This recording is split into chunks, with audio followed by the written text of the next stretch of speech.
Honorable Member Ms. Lawrence, if we can get back here on time and start, and when I propose the question, people could put on their lights. I think I have very, a very good view of the Assembly. Honorable Member Ms. Lawrence.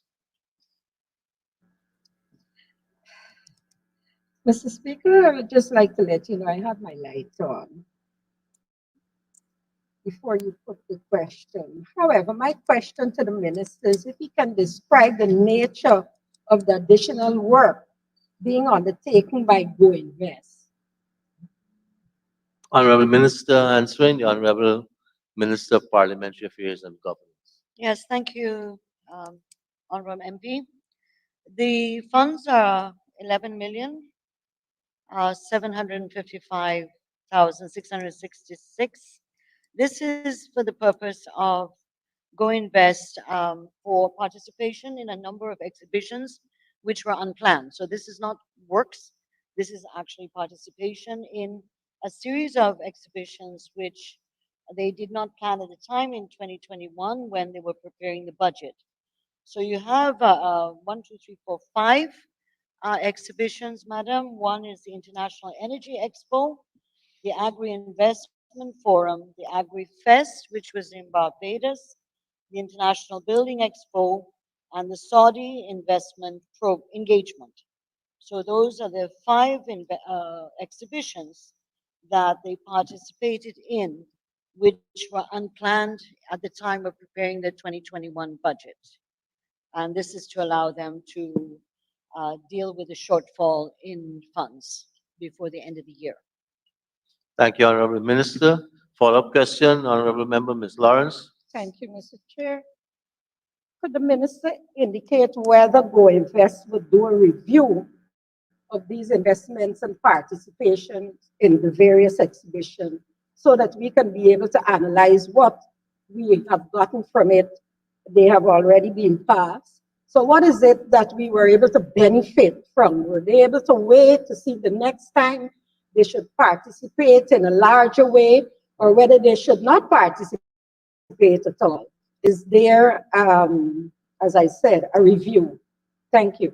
Honorable Minister of Parliamentary Affairs and Governance. I would believe there would be a review and that a number of them have to do with exports. For example, AgroFest Barbados, which the Honorable Minister Zulfikar Mustafa referred to the number of exports that we're sending out of Guyana of agri-products. And of course, the Saudi investment engagement, which has a number of ongoing arrangements between Guyana and Saudi Arabia.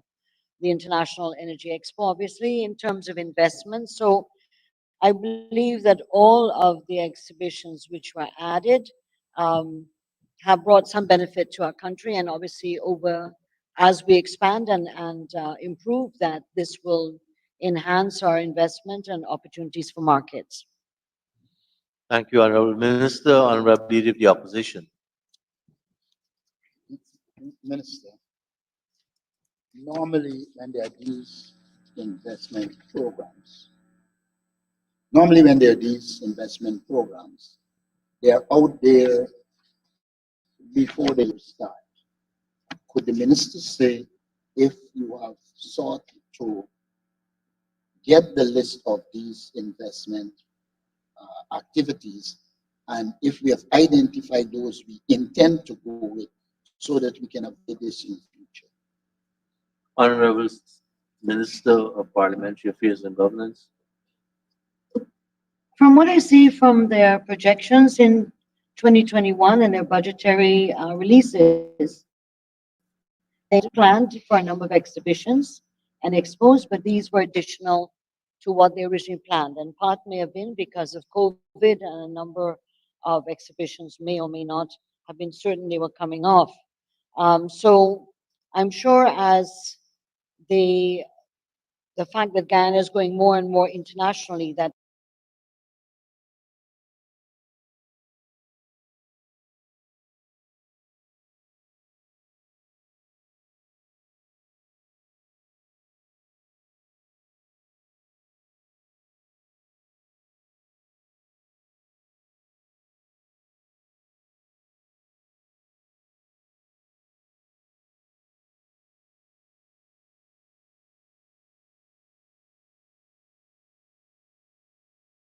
this will improve our capacity to plan as well as to project. Anticipate impacts and tell us how it impacts.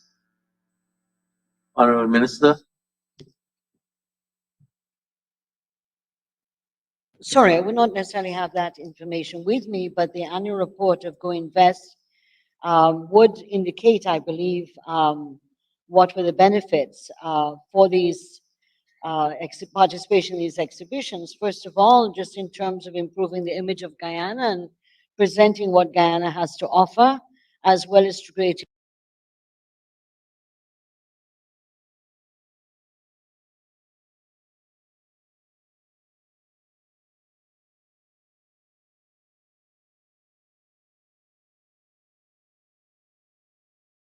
networks and linkages with other agencies in the countries which are hosting that over the next year or so, that there will be probably even more exhibitions and expos that we will be wanting to attend.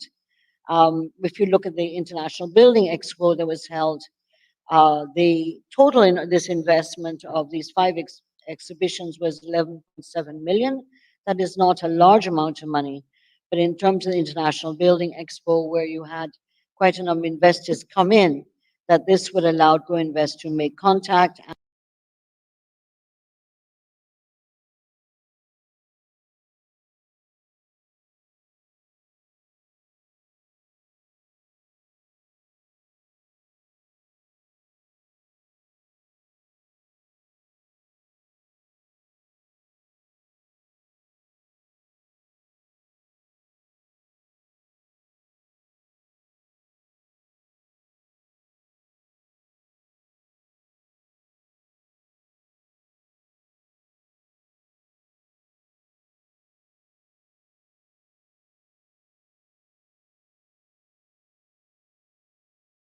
and to be able to work with them in terms That if you come in for more funds, you would have looked at those. And having looked at those, you would have decided how it impacts, where it impacts, and what needs to be done.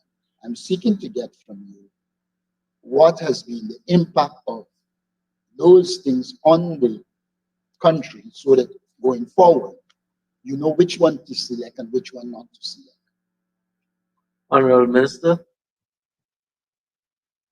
I mean, I cannot answer this. That's an academic issue. The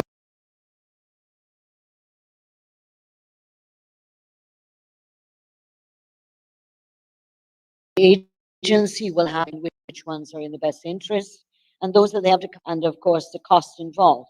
So I believe that's for the Go Invest board and for Go Invest in terms of its program in the future. But once it coincides and supports the national transformative agenda that we have to promote our country.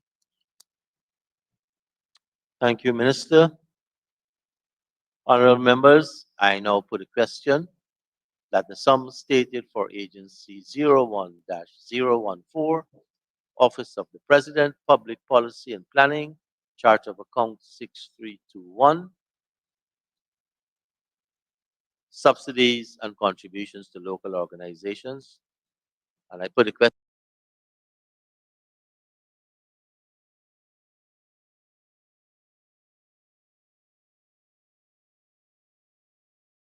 that the sum stated therein now stands part of the estimates. We move to item number 2, Agency Code 02-023, Office of the Prime Minister, Power Generation. Just checking to see if if the Prime Minister is here or Gail. Mr. Speaker, Minister will be in um, Minister, you need your team with you I have the one. because you can use the. If I need the technical Okay. people, Mr. Chairman, I will go there. Thank you. Members, I propose the question that the sum stated for.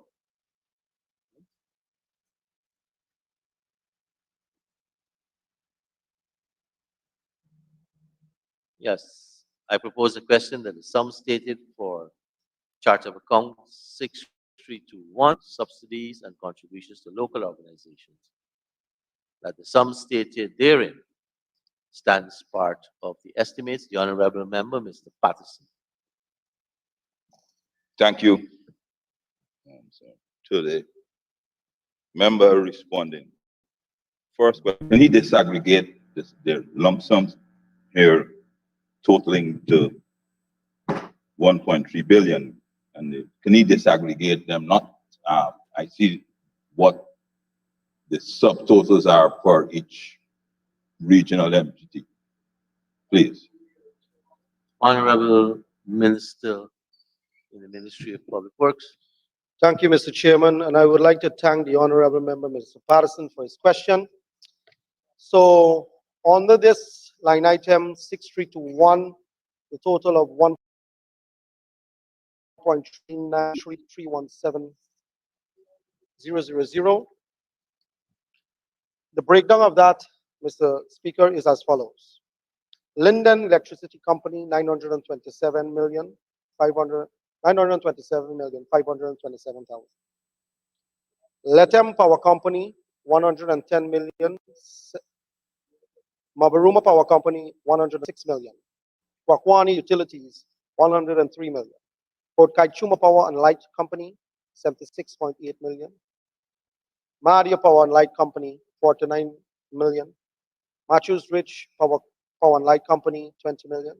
Mr. Speaker, a point to note and for the Assembly to digest is that all of this monies that are requested under the Office of the Prime Minister is because of significant rise in fuel prices over the last year.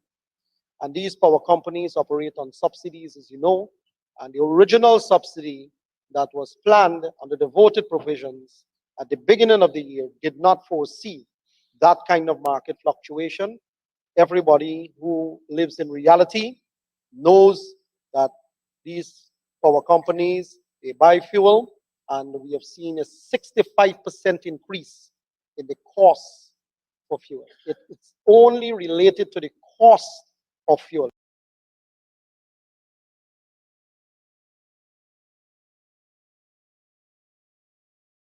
Not the increased usage of the fuel.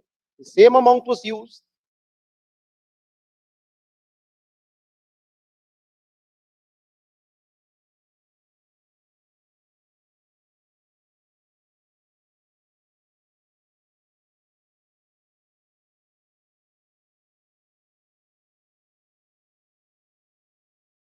Thank you, Minister. The honorable member, Mr. Patterson. Thank you. $1 million for Linden. And he said that was up to immediately he paid it. So why is it that you are now coming for another $1 billion for this year? So secondly, sir, Madia, and let me look, Madia, Letem, and Mabaruma has been experiencing power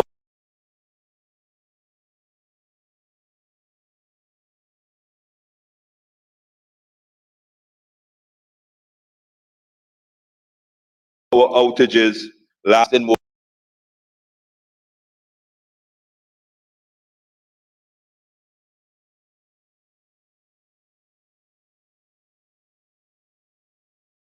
than 3 days.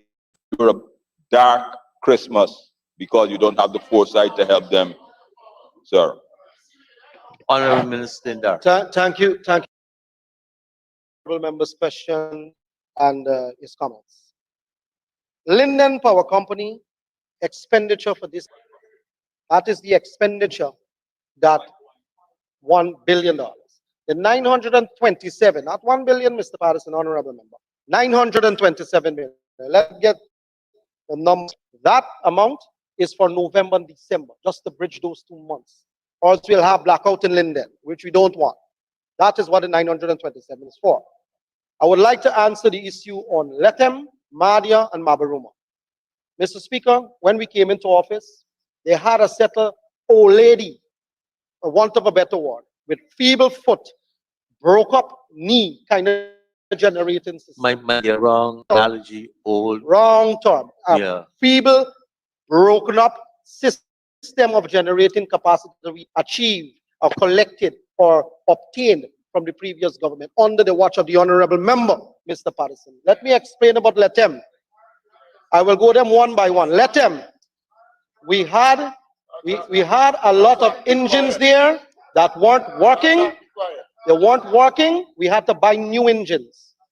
One of those engines had some issues that we rectified, that had some what you call sporadic outages in LETEM that we corrected. One of the engines, a Doosan engine that gave us problem, we fixed it.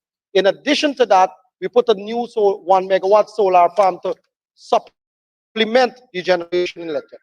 So there's no blackout expected. The second one is Mabaruma. Mr. Speaker, I would like this parliament to recall when Minister Ejil presented the forest budget in this house, that he said that for 6 weeks, Mabaruma was out of power for a single belt, fan belt for the engine. Fan belt for the engine. These days, we have enough power in the tongue of Mabaruma to supply. From time to time, Mr. Speaker, there are engines, they go down, fix them. There are 3 engines in Mabaruma, one went down, we had to fix it. When we fix it, the alternator went bad, we had to go and get that. It's not like the alternator is available in a shop down the street. You have to bring it downtown, fix it, and then take it back. So that is what happened up in Mabaruma. But when problems happen, we fix them immediately. In Madia, similar situation. You have engines running, they do go down. You have to fix them because they're riverine community. You have to, some of them have to get machining back. They need the skills to fix them. You have to bring them out here, fix them, and then take them back in. Mr. Speaker, there's also the issue sometimes some of the parts are so heavy you can't bring them by aircraft. You have to bring them down on a boat. I don't know if the honorable member ever had to do those things. But that is what happened. But we manage them, and I know that he asked the question for the rest of the country to hear, not just this parliament. So I want the rest of the country to hear what you give this government when we came in, and we fixed all of them. Thank you. Honorable Member, Mr. Patterson. Thank you for that explanation. But I can say without fear of successful contradiction that the same, I didn't want to use the word, the same one-legged, skinny-legged equipment we had never gave these problems until you took over. And I could say, sir, I could say with Madia, in Madia, 24 hours lights came under the previous administration. They are now, sir, they have no light. Sir, I ask the honorable gentleman answering for the Prime Minister. Is there any monies budgeted here to improve, sir, because all you're telling me about is what happened when you took over, when you mismanaged it. Is there any money in this $1.3 billion to improve the electricity service for these 5 communities? Mr. Speaker, I answered this question earlier. Minister. Mr. Speaker, that the monies here are to deal with the increase in fuel price. You But did. to deal with the issue of the question from the honorable member about improve on supply and reliability of supply, there is an entire program under the Hinterland Electrification Company that deals with these like power companies. They have a maintenance plan. They go and they check them, they inspect them.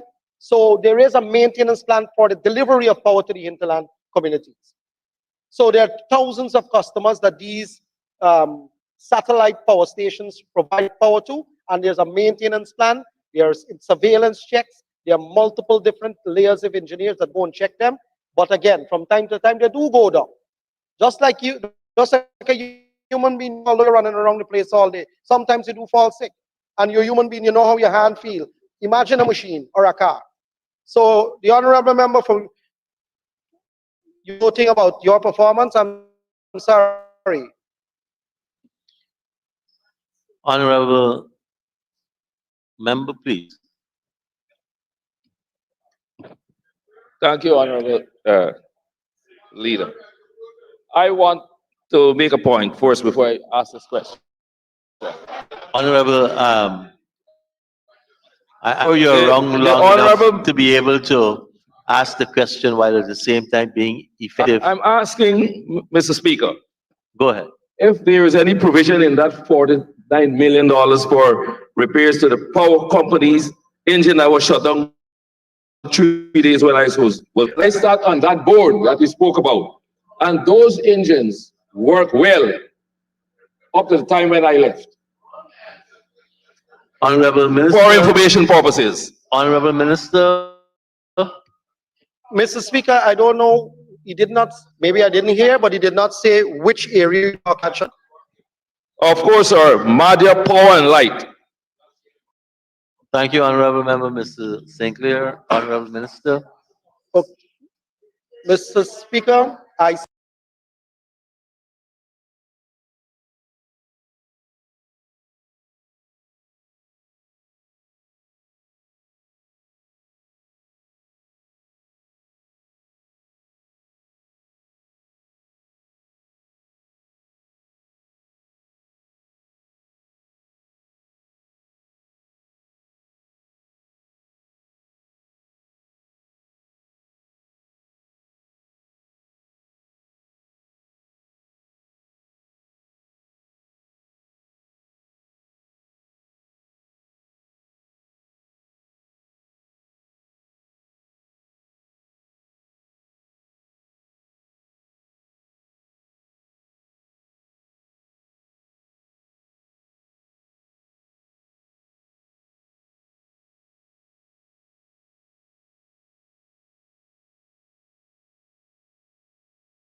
getting that alternator.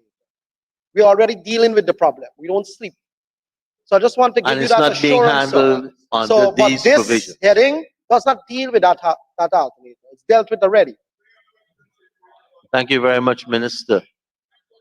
Honorable members, I now put the question that the sum stated for Agency 02-023, Office of the Prime Minister, Power Generation, Program 6, Chart of Account 6321, subsidies and contributions to local organizations, that the sum stated therein now stands part of the estimates.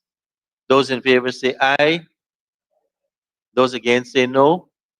Ayes have it. The sum stated now stands part of the estimates. Under the same agency code, same agency, chart of account 2606800, Power Utility Upgrade Program. And I propose the question that the sum stated on the capital expenditure stands part of the estimates. The honorable member, Ms. Lawrence. Thank you, Mr. Chair. Mr. Chair, could the Honorable Minister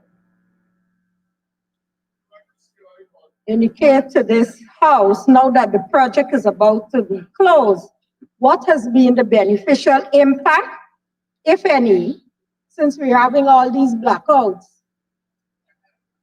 Honorable Minister Indar. Mr. Speaker, you know, every time we start Parliament, the clerk would go and do a prayer. And in part of that prayer, it said truth must come from the depths of somewhere. So I want to talk of some truth in this Parliament. When we took office, we had a company that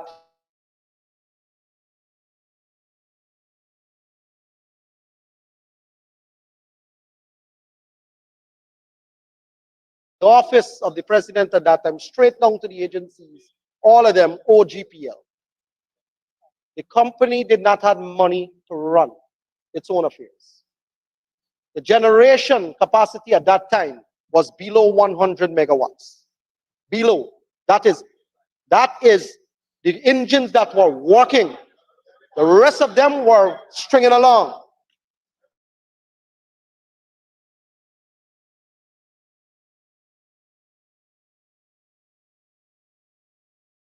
Who stand tall on pedestal to talk in this house about blackout. Now, right now, the peak demand for GPL that we recorded is of 152.5 megawatts. That was the peak demand. Our current operating engines delivering 170 megawatts. So we have spinning reserves. When we took government, there was no spinning reserves. So anytime a line trip, a truck run into one of the high tension wire, you have problems with blackout. That is the problem in this country.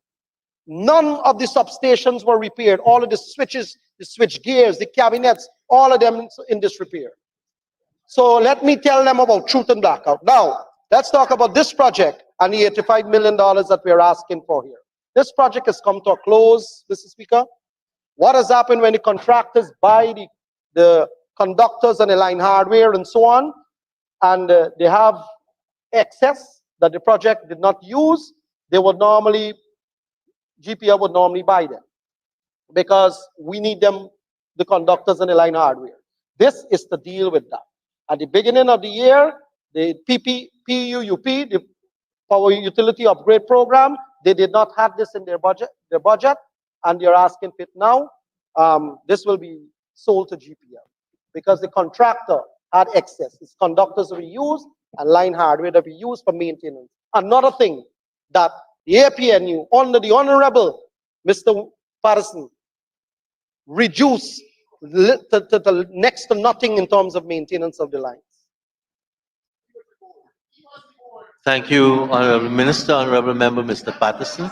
Thank you, sir. And just let me say for the records that I know for sure that the Honorable Minister was misled when he set out that the reserves in 2020 was under 100. You have to withdraw that because you can't say the minister misled anyone. He was misled. He was misled. I ask you once again to withdraw. Okay, no On problem. Parliament. Sir, it was on parliamentary day. Sir, you misunderstood what you read, sir. I withdraw, misled, and I said, so misunderstood what you read.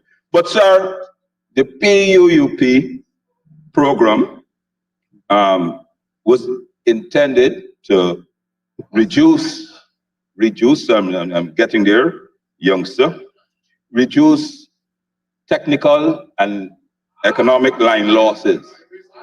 In 2021, the Honorable Prime Minister, I was hoping he was here because he could substantiate it, said and acknowledged in this Parliament that as of 2020, the reduction was 5%, saving GPL, sir, you could recall that, $450 million per annum. That's as of the end of 2020. Can I ask, sir, that now that the PUUP is coming here, what is the current technical and commercial line losses now under this, as a result of this program? As this is now wrapping up, sir. Honorable Minister. I thank the honorable member for the question. But Mr. Speaker, the honorable member comes across in this parliament as if he was the architect of reduction in line and technical losses in this country. That is not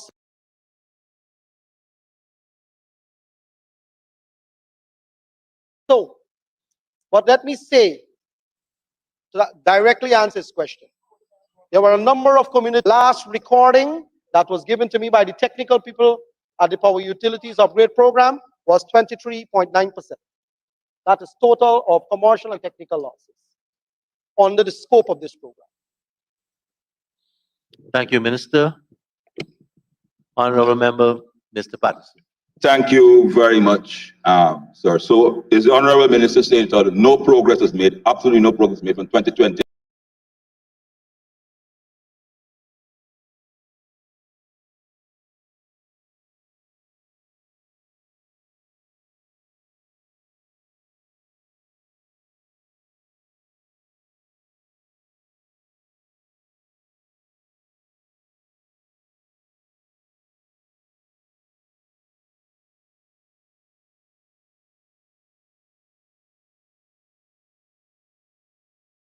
Mr. Speaker.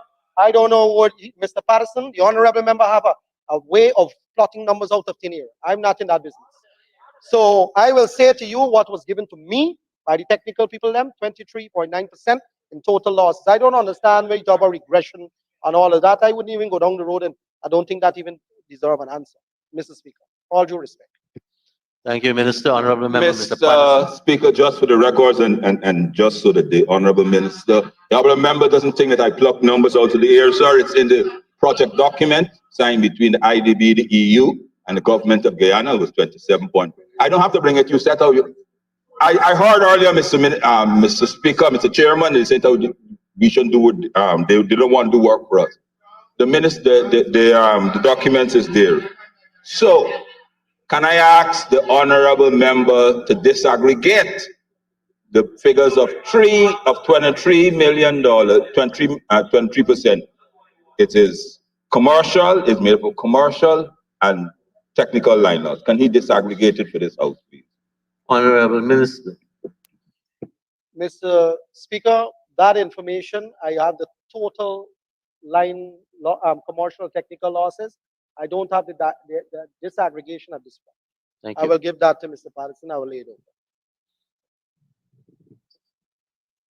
Honorable members, I now put the question that the sum stated for Agency 02-023, Office of the Prime Minister, Power Generation, Chart of Accounts 2606800, Power Utility Upgrade Program, that the sum stated on the capital expenditure stands part of the estimates. Those in favor say aye. Those against say no. Ayes have it. The sum stated now stands part of the estimates. Item 3. Agency Code 03-031, Ministry of Finance, Policy and Administration, Chart of Account 6272, Electricity Charges. And I propose the question that the sum stated therein now stands part of the estimates.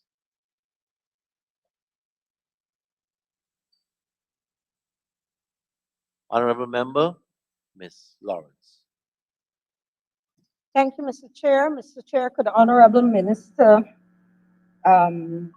provide the following questions?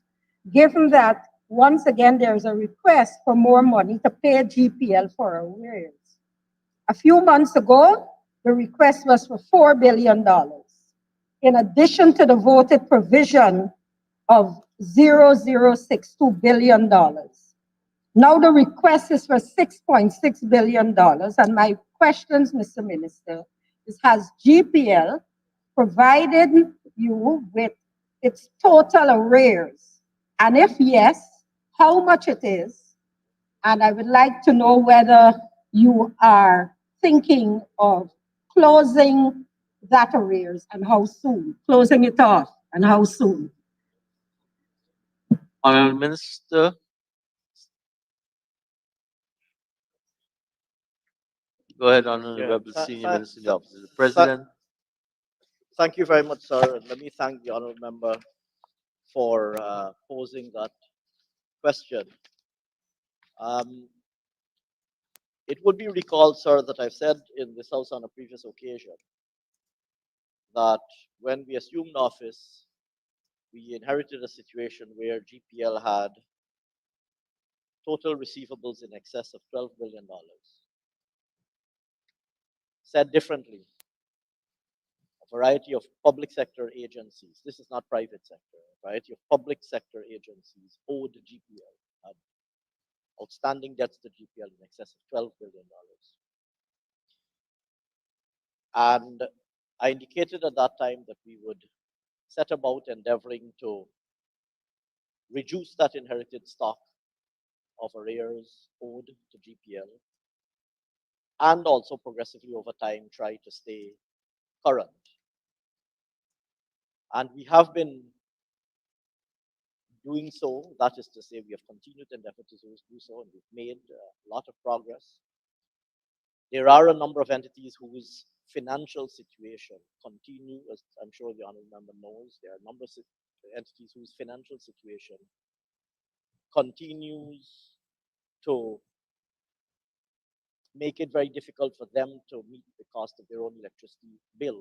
Prominently amongst these is, of course, the Guyana Water Inc., which has historically struggled to cover the cost of their electricity. In fact, GWI, at the time that we came into office, accounted, I believe, for $9 billion out of the $12 billion. And so we continue, first of all, to try to stay current and also to write down the stock of arrears.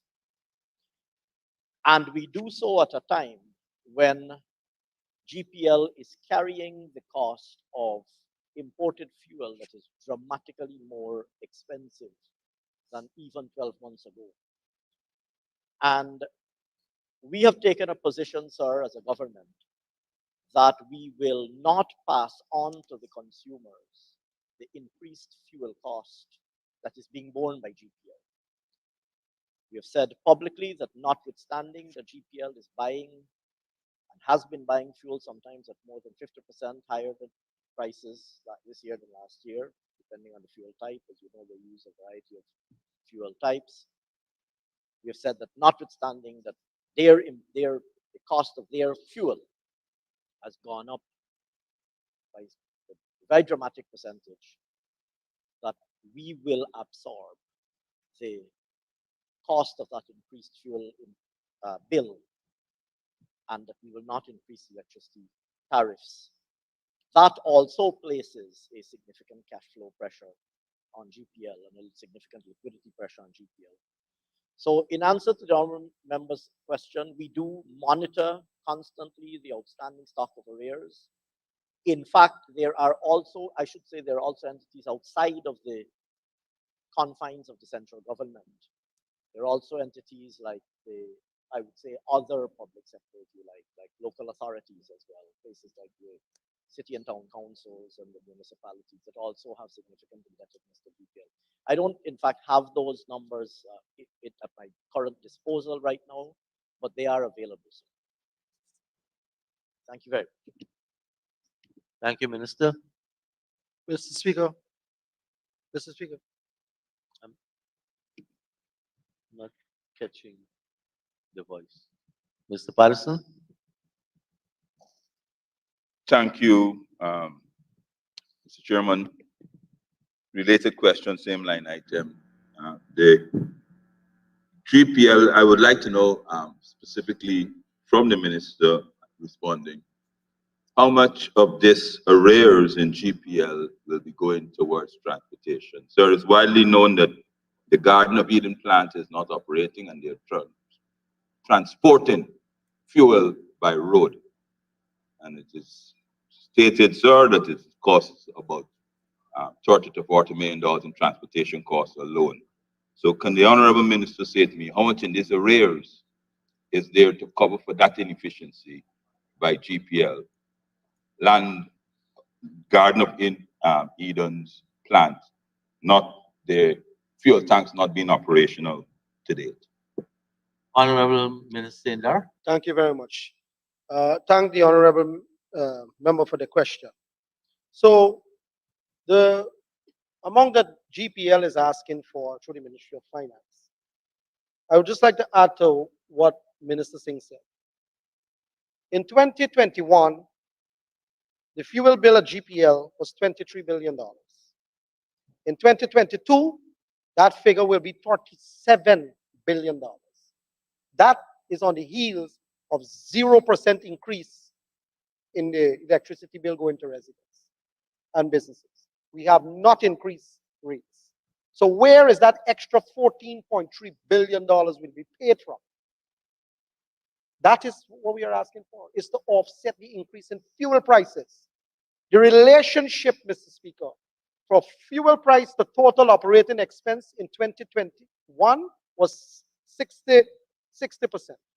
So out of your total expenses in GPL, fuel price is the lion's share of it. This year, that relationship went up to 71%, an extra 11% increase in the relationship. That tells you the impact that the fuel prices are having on the operations of GPL. Now, Mr. Patterson tried to tie that into the Garden of Eden plant. Now, Garden of Eden plant started under his stewardship when he was minister. They contracted to do this plan. The tanks that he is talking about, when the contractor did it, they had some cracks in it. When the NDT testing was done, we could not have put fuel in those tanks because they had cracks in them.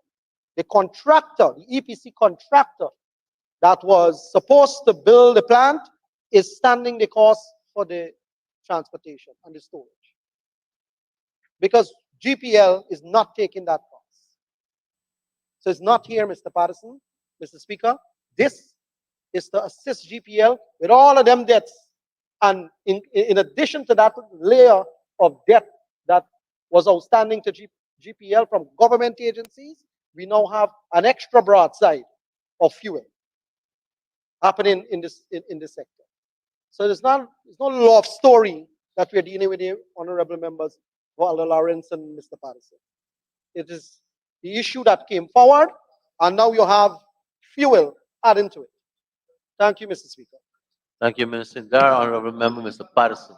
Thank you, the follow-up, sir, and I do thank the honorable minister for being quite honest that the Garden Eden plant, which he took over, and which the honorable Prime Minister touted to end, will be end all blockouts, which it hasn't, is not functioning correctly. Sir, as you mentioned that how the fuel tanks are not working, can you enlighten this House? When can they expect a fully functioning Garden of Eden plant, as you mentioned it? Mr. Speaker. Honorable Mr. Speaker. Minister Indar. So I do not know if the honorable member, Mr. Patterson, has been living on a rock. But that plant has been producing 46.5 megawatts since we made the announcement. The fuel supply into the plant is not through the tanks that were originally set up by a subcontractor of the EPC contractor we have. The fuel tank element. But what we have done is made sure that the fuel is fed through a different mechanism. But the plants are, if those plants were not operational and we didn't push to get them operational, then you would have seen blackouts, because the demand for this country, because of the industrial boom that is happening, is rising daily. Rising daily. And we have to cater for that demand. Thank you, Mr. Speaker. Thank you, Honorable Minister. Honorable Member, Mr. Patterson. Thank you once again for that response, and thank you for acknowledging that if you didn't have those plans, which was the foresight of the APNU AFC's government, we would have been facing what the word you use? Dire straits, sir. Sir, can be question to the honorable minister. What other issue? What plans the GPL have to alleviate the daily blockouts that we are suffering since obviously. Mr. Speaker. Honorable Minister, I will allow you to answer. I was about to stop him because this question that he has to ask relates to this fuel increase that you're talking about. Now we're going into plant maintenance and who built what and who didn't maintain. Go ahead. Yeah, so Mr. Speaker, I would engage in a debate with Mr. Patterson in the entire gang under mango tree if they want to. It doesn't bother me. I answer them. The issue about blackouts that he's talking about, you know, the honorable member and the team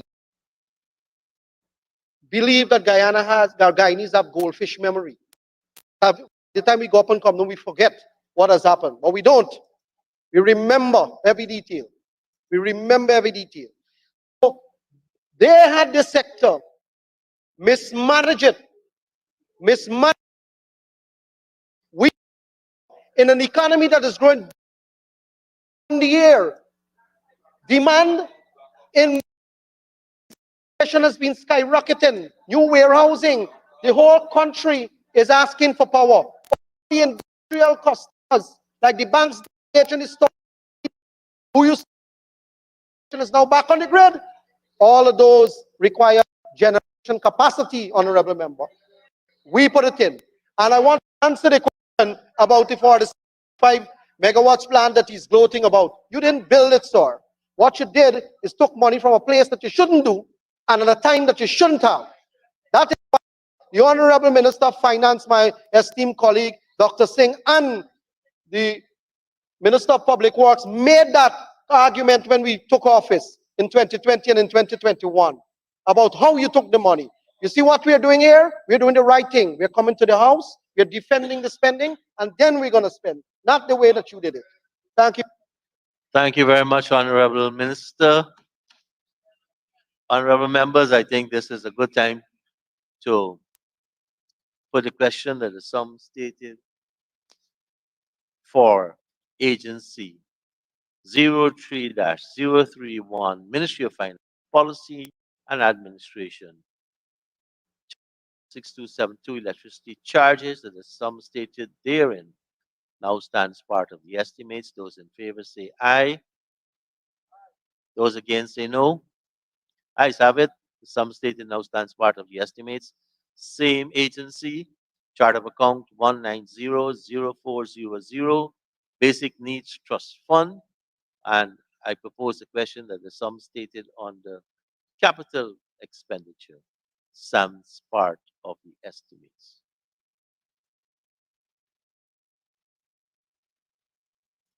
Honorable members, I now put a question that the sum stated on the chart of account 1900400, the sum stated therein stands part of the estimates. Those in favor say aye. Those against say no. Ayes have it. The sum stated now stands part of the estimates. Item 4, Agency 21-212, Agency Ministry of Agriculture, Agricultural Development and Support Services, Chart of Account 6321, Subsidies and Contributions to Local Organizations. And I propose the question that the sum stated therein stands part of the estimates. Those in some Thank you very Minister, much, Mr. Chairman. Mr. Kamraj Ramjatan, Honorable Member. Yeah. Additional resources for operational expenses is what is stated here for Gaisuko in relation to $1 billion that is now being. Is that $1 billion going towards wages and salaries, Mr. Speaker? Honorable Minister of Agriculture. Thank you, Mr. Chairman. Mr. Chairman, for the honorable member, I have a disaggregation here of the amount, as you rightly mentioned, $1 billion has been allocated to Gaisuku for operating expenses, and those are expenses relating to the operation of these estates in terms of factories, rehabilitation of critical critical areas in the factory, rehab the plantation, the cultivation. Just put new lands into cultivation. As a matter of fact, under the AP and UAFC, 23,000 hectares of land were abandoned by them with the closure of Wales, Rosal, Enmore, and Skellin Estate. We were able to put back approximately 2,000 hectares already under cultivation at Rosal. And we'll continue to move a pace with the work that we are going on with, hopefully by the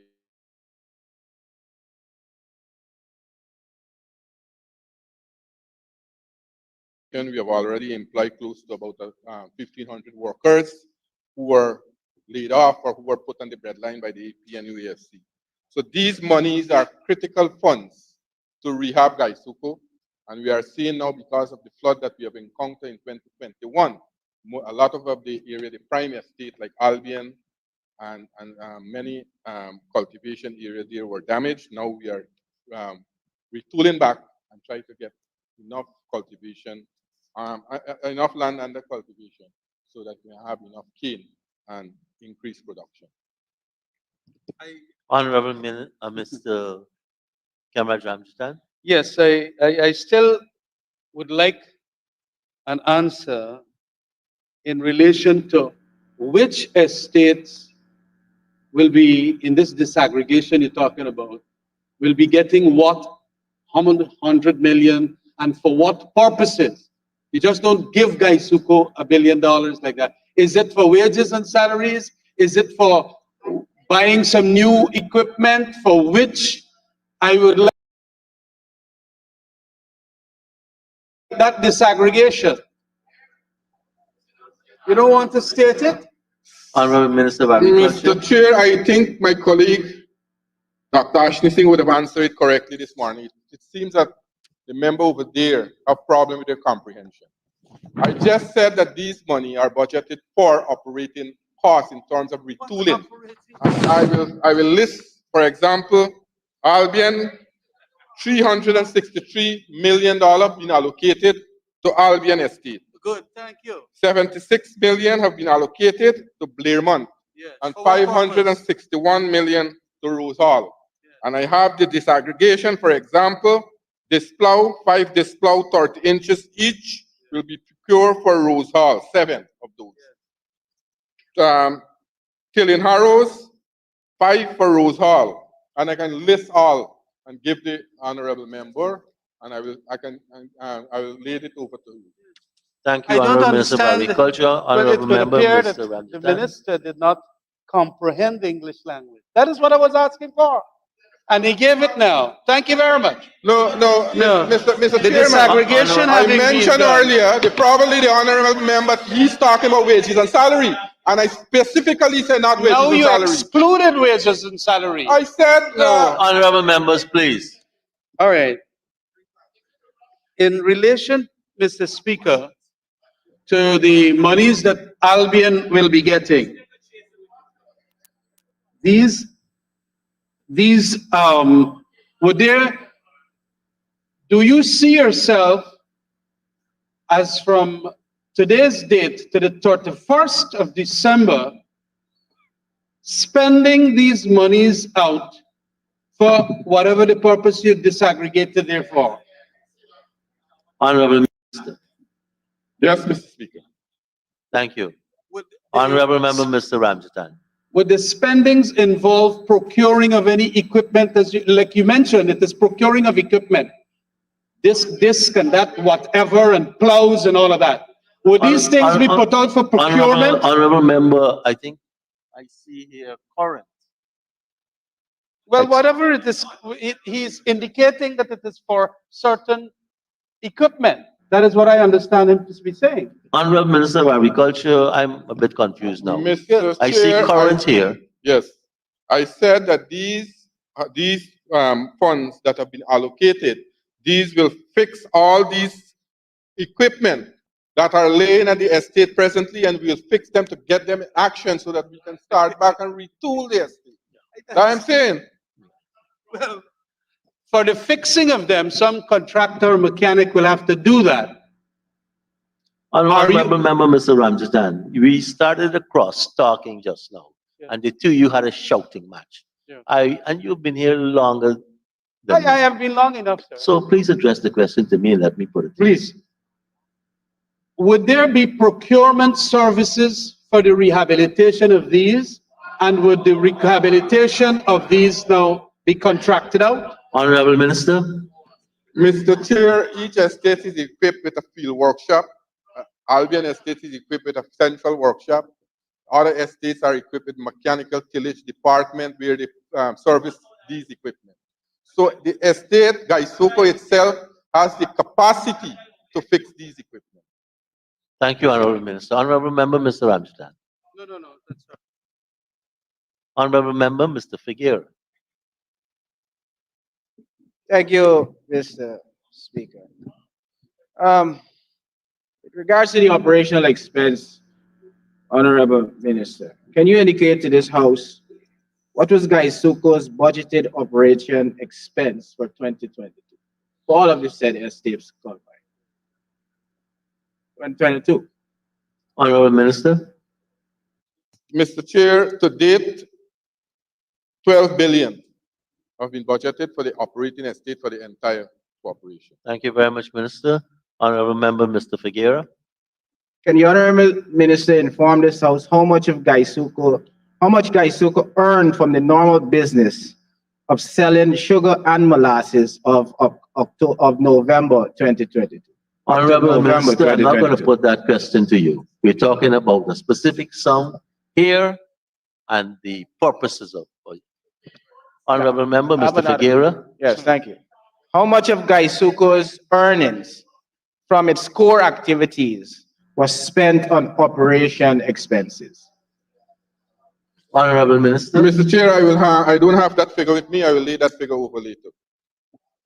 Thank you, Minister. Honorable Member, Mr. Ramstein. I would like, if the minister, through you, Mr. Chairman, to give a disaggregation of the $2 billion for NDIA in this subsidy. Honorable Minister of Agriculture. Thanks, Mr. Chair. So, Mr. Chair, Region 2, 46,253,000. Region 3, 272 million. Region 4, 588. Region 5, 97. Region 6, 228. Region 9, 9. Region 10, 70. Then you have mechanical works to NDIA equipment, pumps, and so 426, and fuel 261. The disaggregation in the region, we can also supply that regionally. Thank you very much, Minister. Honorable Member, Ms. Waller Lawrence. Mr. Chair, some clarification that the minister said that the total expenses for all of the estates in his response to Honorable Member Figuera is $12 billion. Honorable Minister.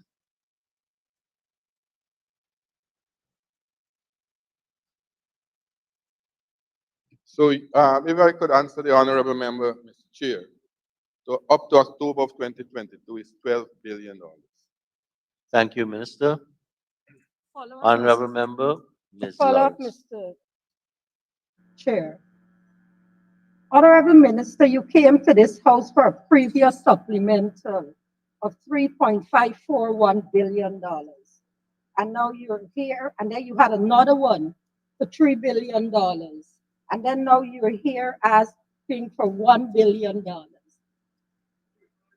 This is, you said it's for the overheads. So what is happening at Gaisuko? You budget 12 billion. Your total expenditures was 12 billion. But then you came to the House and you got another $6 billion and you're here for another $1 billion. So what are we doing with all this extra money if you had money to cover these expenses? Honorable Minister. Mr. Chair, if I can explain it, that the operating estate, we are, as I said, we are rehabilitating those equipment, and the shutter estate, we are trying to get those estate back on track. As I said, there are a lot of money being expended at Rosal. We have budgeted for the entire year to date. We have spent $12 billion, but then we have another set of equipment that we have to set up to ensure that we continue with the tillage. And there were a number of equipment, let me be very frank.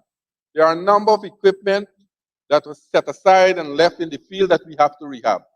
Critical piece of equipment. We have to do a lot of work on like the gantry. We have to do a lot of work on the pond dumper. Those are things that are critical for improved production in the sugar industry. And that is what we are doing to ensure that we get these things done.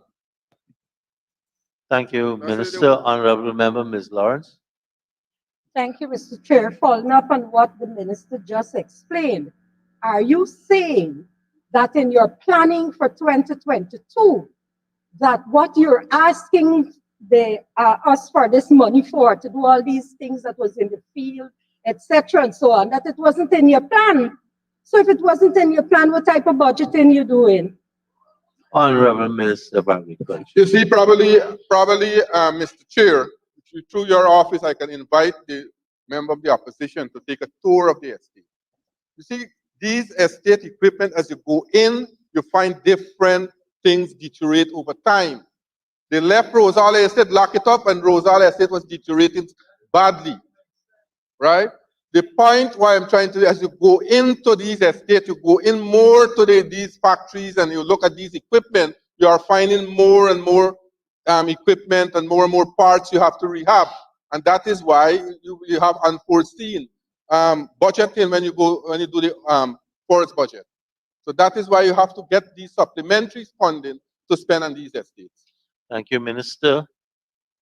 Honorable members, this is a good time to put the question that the sum stated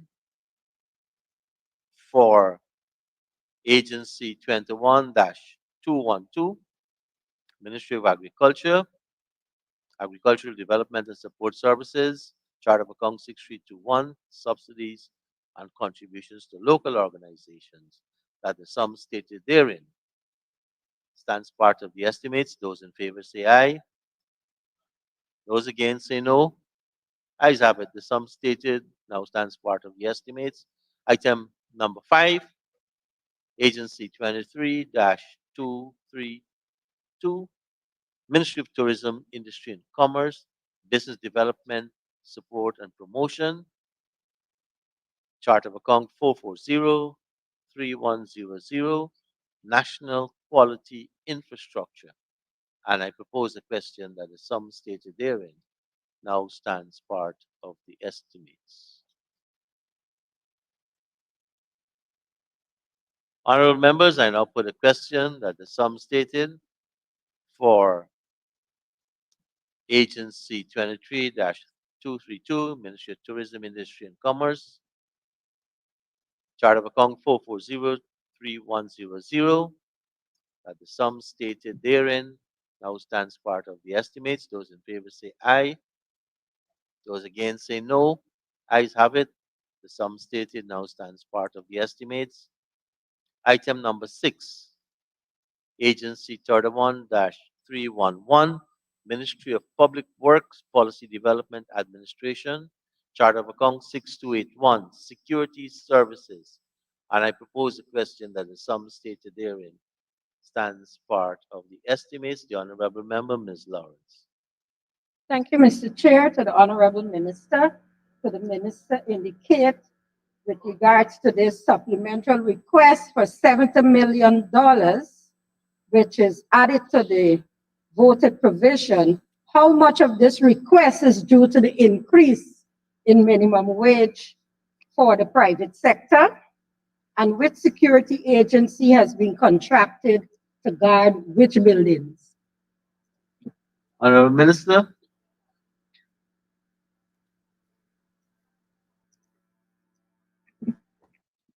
Thank you very much, Mr. Chairman, and thank you, Honorable Member, for the question. We had budgeted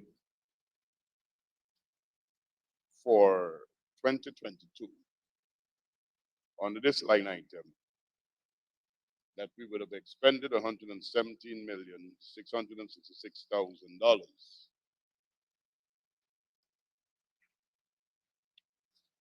You would be aware, sir, that security, you go out through the procurement process, and then you get the most responsive bidder.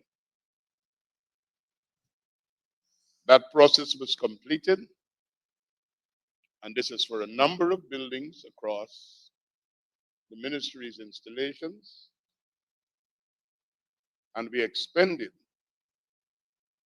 between January to September a total of $121,701,000, which meant we had arrears for that period, and our projected cost to complete the year's security expenditure, we require another $65,964,000 with the arrears that was accrued as of September, giving us a total of $70 million.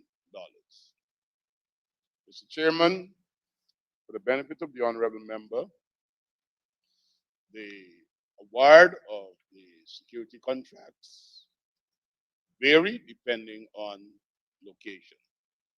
For example, at the Luluni dump site, there is one security firm. At Paradise or at Coldigen, there's another. At the ministry headquarters, at Transport and Harbors Department, So we have a combination of private security firms as well as the special constabulary force that operates at various installations. Thank you, Mr. Chairman. Thank you very much, Minister. Honorable members, I now put a question that the sum stated, Could I just ask one Honorable question? Leader of the Opposition. What is the average cost per month you spend on security services? Honorable Minister.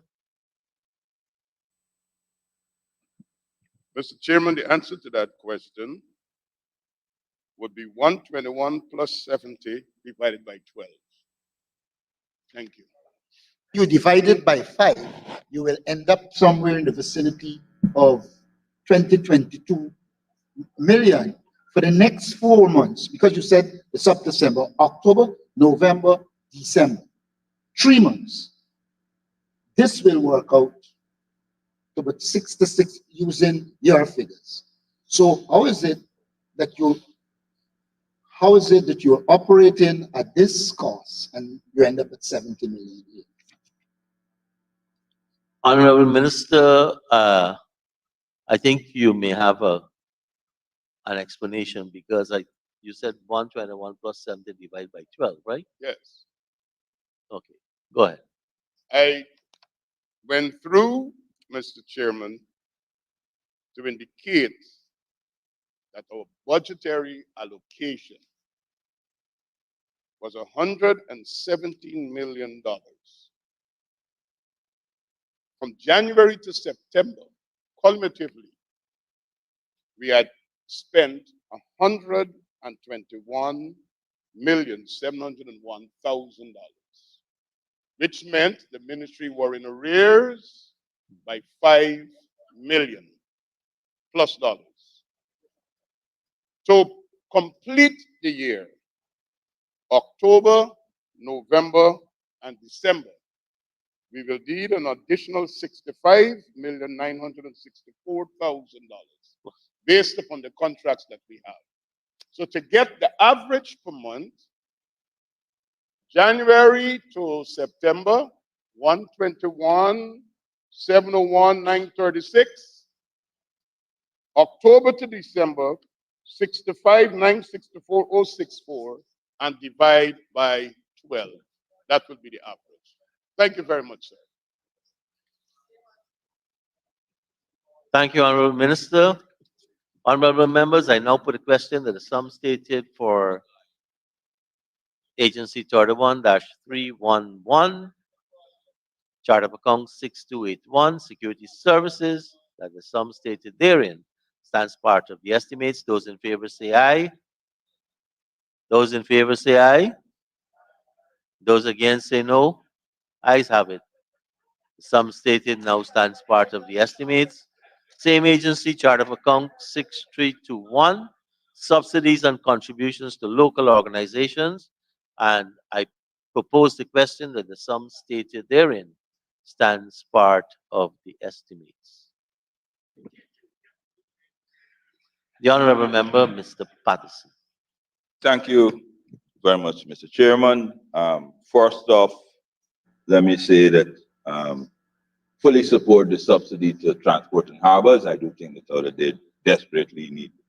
Can I ask the Honorable Minister what is necessitated the increased operational expenses for the Guyana Civil Aviation Authority for $297 million?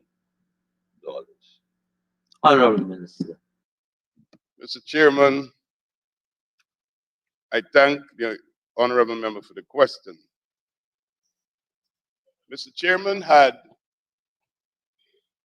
the APNU AFC, while in office, not totally depleted the more than $1 billion that my honorable colleague under his stewardship, Minister Robeson Ben, left in the Guyana Civil Aviation Authority's account, there would have been no need for the GCAA during even COVID to come to this house for a subsidy, because they would have had a sufficient amount of money in their reserve to buttress the effects. But if we go through the expenditure of the period, which the honorable member who's asking the question was the minister who presided at that time, we would not have been coming here. The facts of the matter are GCAA is in the red. And they are in the red because of one, COVID. The majority of GCAA's revenues come as a result of air navigational services and the fees that are charged. And for the benefit of the House, sir, we don't see that operation because they operate in the sky. But we provide services for aircrafts that are flying in our space, and we are paid for that. Because of the reduction of flights as a result of COVID, a significant chunk of the GCAA's revenue went. Now, what has actually happened because of that drop, and then the billion plus that was sort of being in reserve, that was depleted by wanton expenditure or unexplained expenditure, we've had to come to this house in 2020, get money to cushion GCA. We've had to come back in 2021 to get money to cushion GCA. And here we are here today in this supplementary. It is purely to ensure that the money that GCAA is eating out, so to speak, from their authorized reserve to keep in compliance with the ICAO is restored, and that we could ensure that the operations continue to be smooth and we provide effective services to the people we have to provide that service to in keeping with our international obligations. Thank you very much, sir. Thank you, Minister. Honorable Member, Mr. Patterson. Thank you for that, Mr. Chairman. Thank you for the opportunity. However, we're in 2022.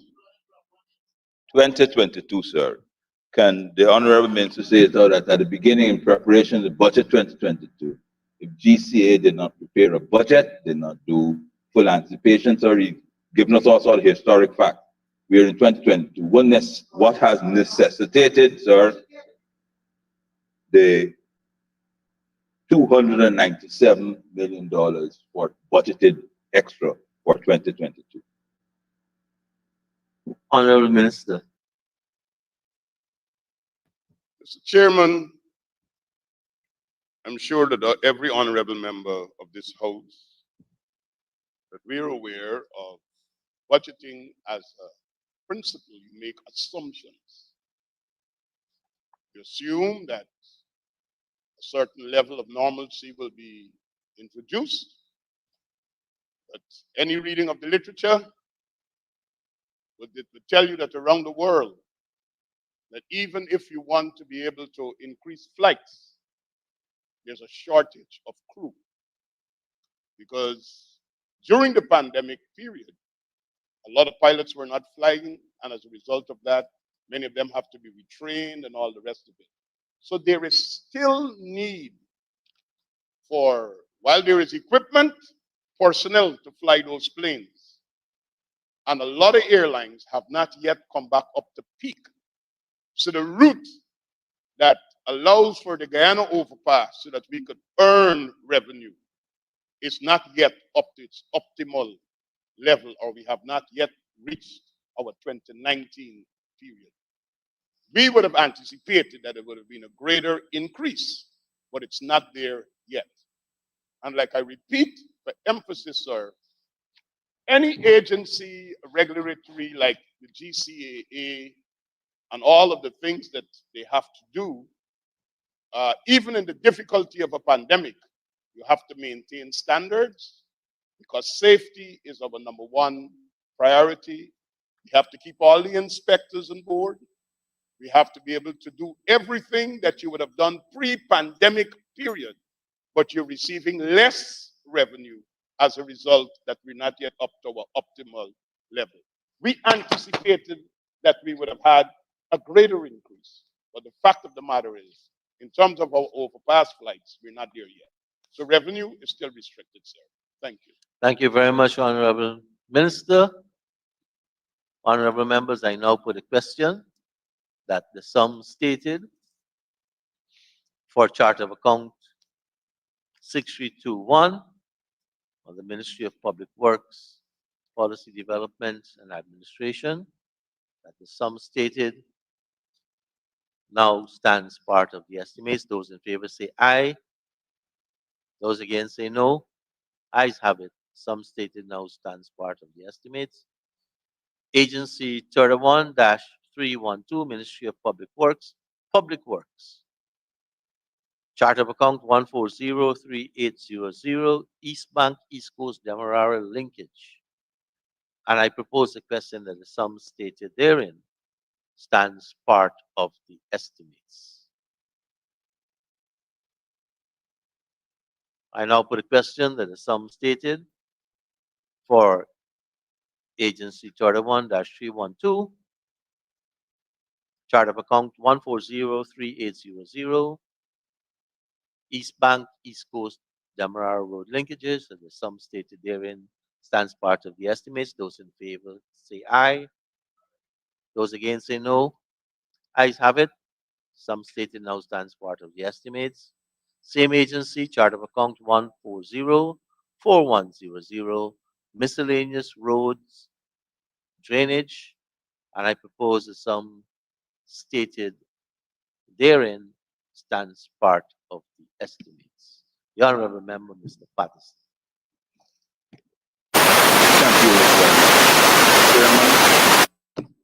Mr. Chairman, Budget 2022, sir, was passed in January of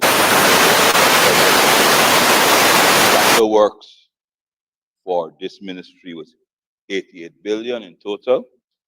Sir, as of July 2022, sir, this agency has 7.321 billion, which is 31%. At the end of November, 39.72 billion, which is 45%. So currently, according to the Ministry of Finance reports, 44.931 billion. So in other words, this ministry has been capable of spending $4 billion per month since January.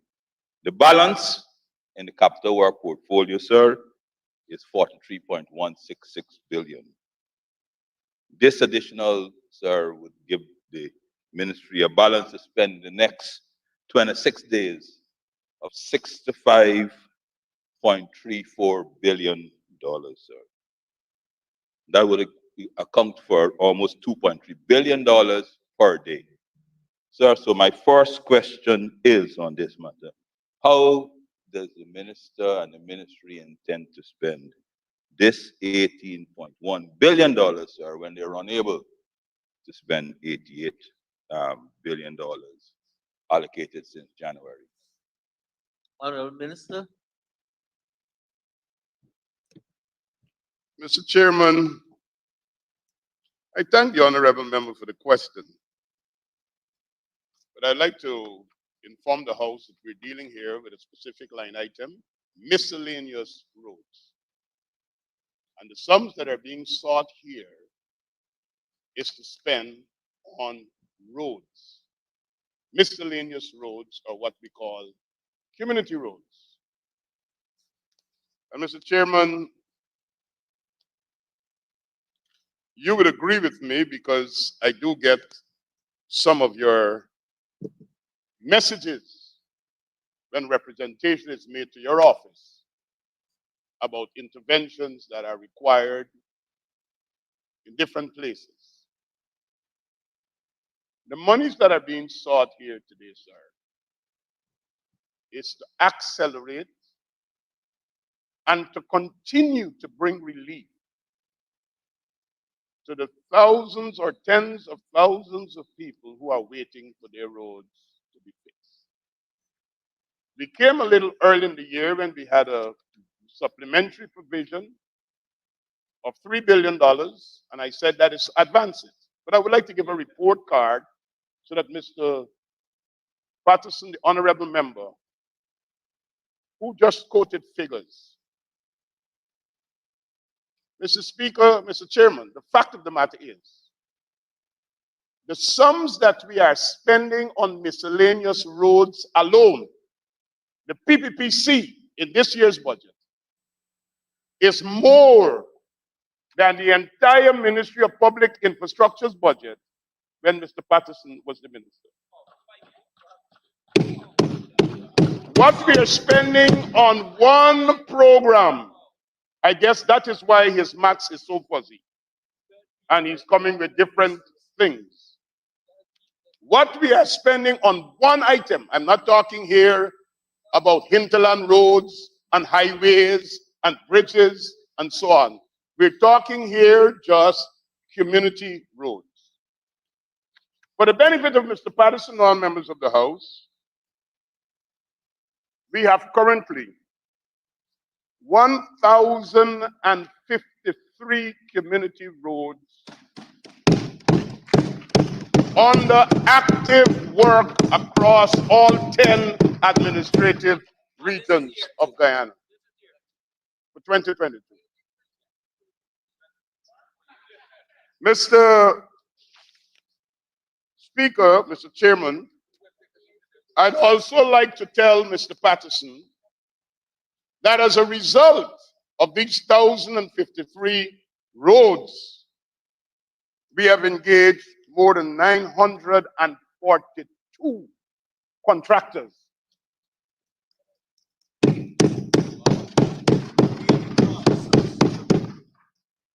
You know what that means, Mr. Speaker? It means that we are creating history in Guyana's road development project.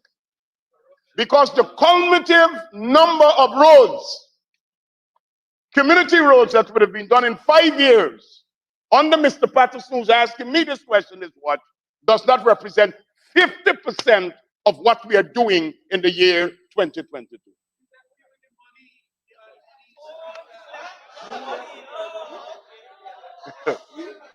So, Mr.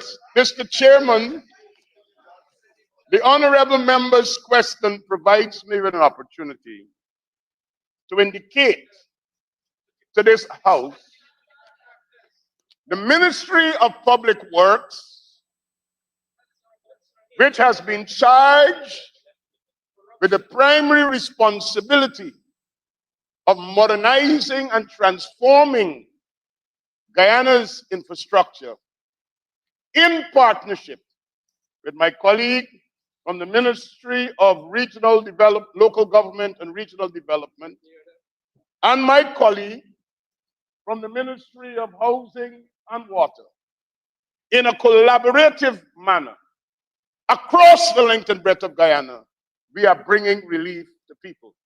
And even with this 1,053 that we are out on, we still got more people who want more roads. And we are committing, sir, we intend to fix everybody's road. Because every citizen in every community, in every region, deserves to be driving, walking on the best roads. Mr. Chairman, one of the reasons why we were able to do this and to move implementation so swiftly is because we've been able to get into the communities and recognize that if we do things differently, we'll be able to get things done faster. And among these roads, a number of them are concrete roads or rigid pavement roads. Because some of these roads are so narrow, you could even get a paver, the normal size paver, to go through. And we have been able to engage contractors in communities. We've been able to engage contractors in communities to carry out these works. and even creating employment for people in those communities. I guess the honorable member would have seen the live because I think they follow His Excellency, the President, on his various outreaches. And we were in the valley in Wismar, Region 10. And the people came and they complained. The water is running, they have no roads. And Mr. Chairman, myself and my colleague, Minister Indar, we are working to find the contractors in the valley to do the concrete roads in the valley.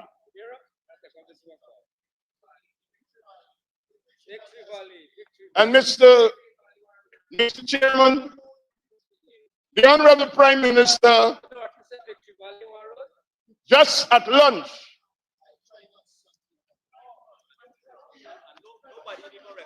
Mr. Chairman, the Honorable Prime Minister just at lunch indicated to me, as a person who grew up in a certain part of Wismar, when he went to visit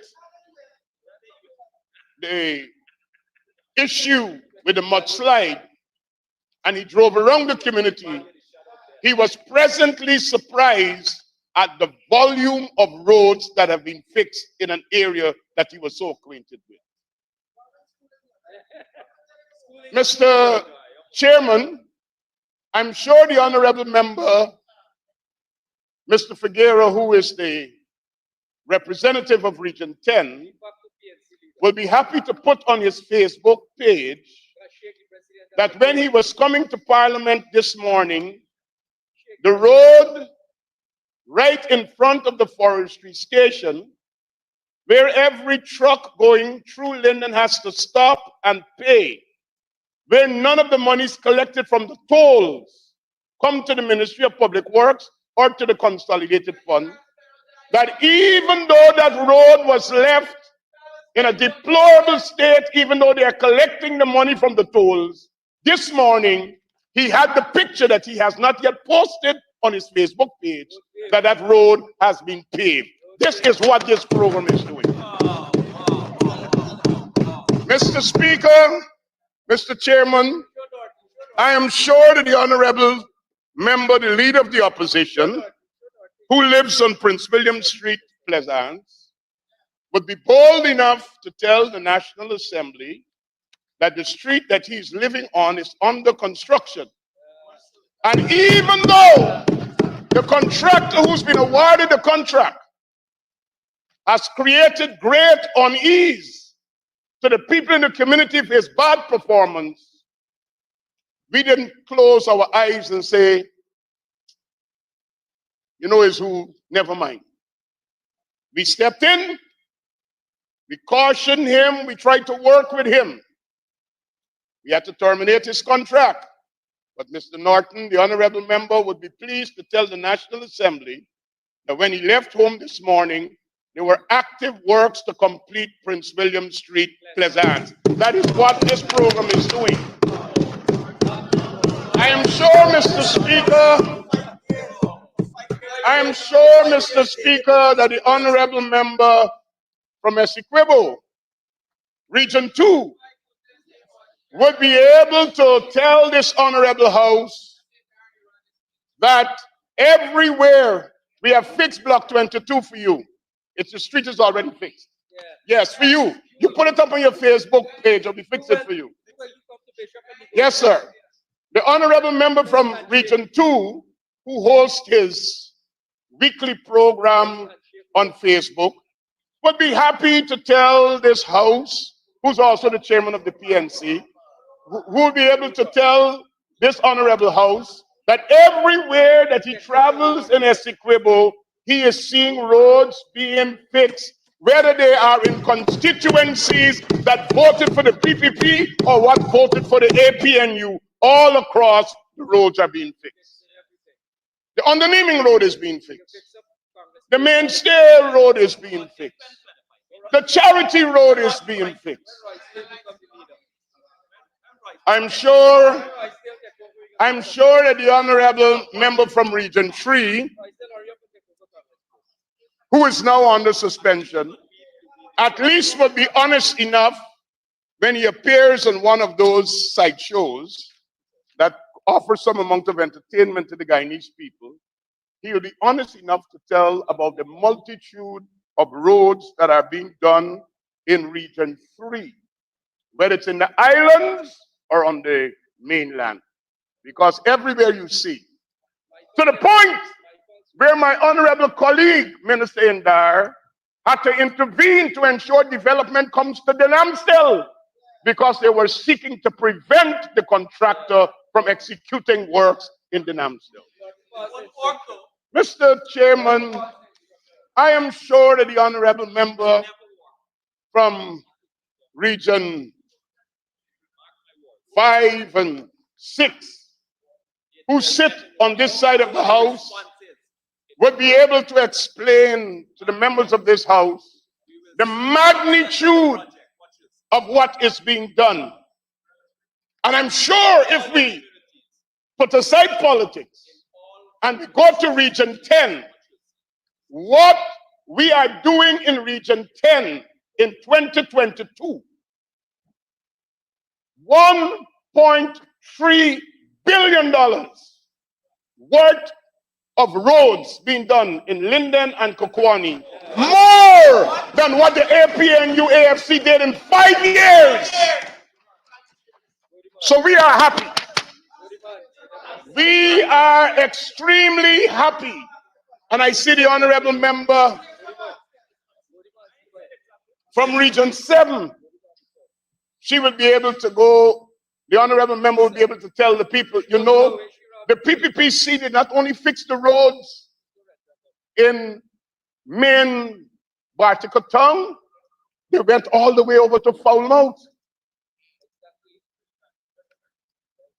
And they fixed the roads. Because wherever people live, it matters. And that's where we go, sir.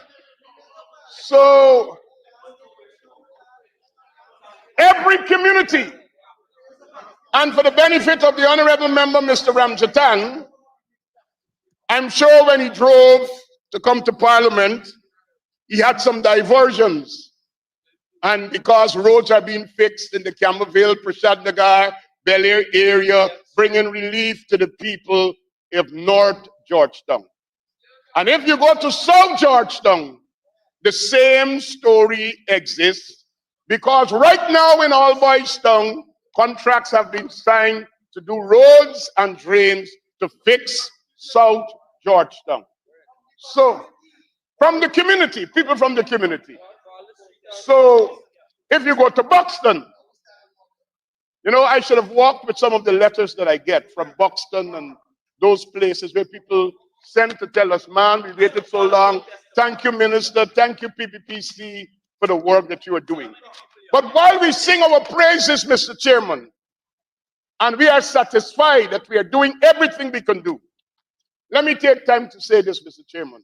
I want to thank my colleague, the Minister of Finance, and I want to publicly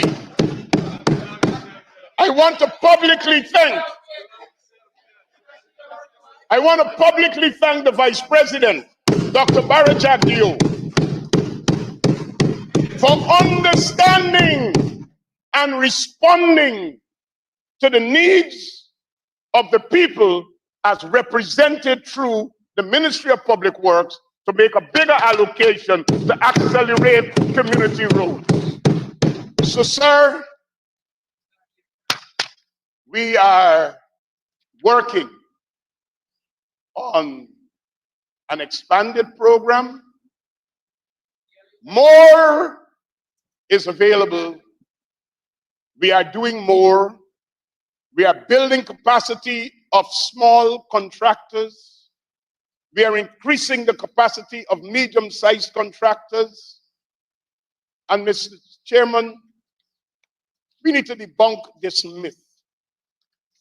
If you go through the list of new entrants into the field of building roads, it will put a pleasant smile on the face of Guyanese women, single women, men, people who were subcontractors of the past, and foremen working with people have ventured out on their own, and they're doing a fantastic job.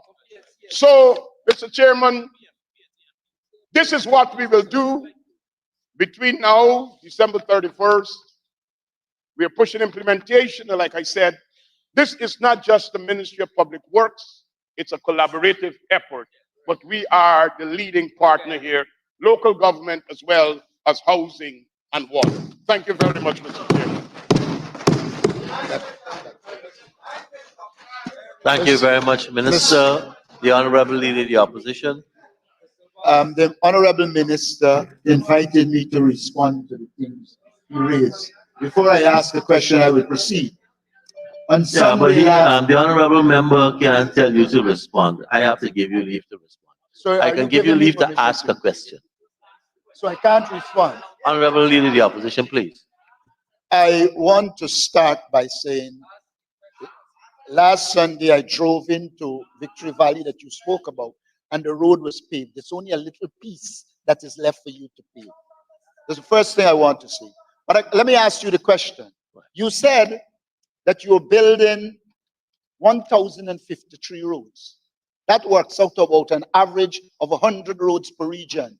Tell me, name 25 of the 100 in Region 10 that you're talking about. Honorable Minister. Mr. Chairman, the first thing is, let me help the Leader of the Opposition. He drove into Victory Valley on an asphaltic concrete road. See, he admits that. Built by us. But he's not remembering that there are 5 roads that go up from that asphaltic concrete road to residences that live up the hill. Residences was there. But you see, we don't just build for the picture. You just We build for the people. And the 5 roads that we are building will help the people who have to go up and come down to get access to their homes. The second thing that Mr. Norton Answer the question. is asking a question that he wants me to name 25 roads in Linden. If you are in Region 10, Yeah. if you were following, we are currently doing 27. Wait. Name them. Name them. Stop talking garbage. Public knowledge. That's right. But Mr. Chairman, just not to mislead the population who might be listening to us, Guyana's geography is well known to us. And because of the expanse of some regions and how people live, some regions will have more roads, I asked you to name longer 25 roads, because of how people live. So we should not divide 1,053 by 10. That is a simplistic way of misleading people. So I would indicate, sir, university and you were done. by saying at this stage, you failed to get the required. there is need for rational So you and really reasonable. You are one of those students I don't remember. Mr. Chairman, I would be happy to conclude my answer to the Honorable Leader of the Opposition. Yes, sir.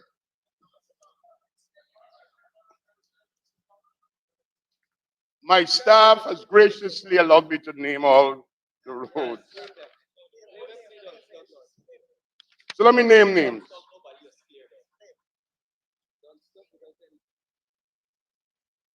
Phase 2 Wiz Rock. I think Mr. Figueroa is very much acquainted with that.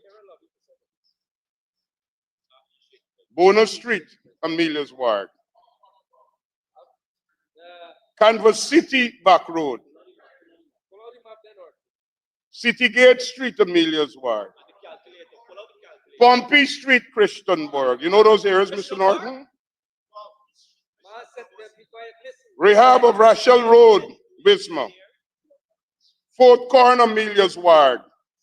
Water Lily Road, Wisma. Forest Cross Street, Silvertongue, Wisma.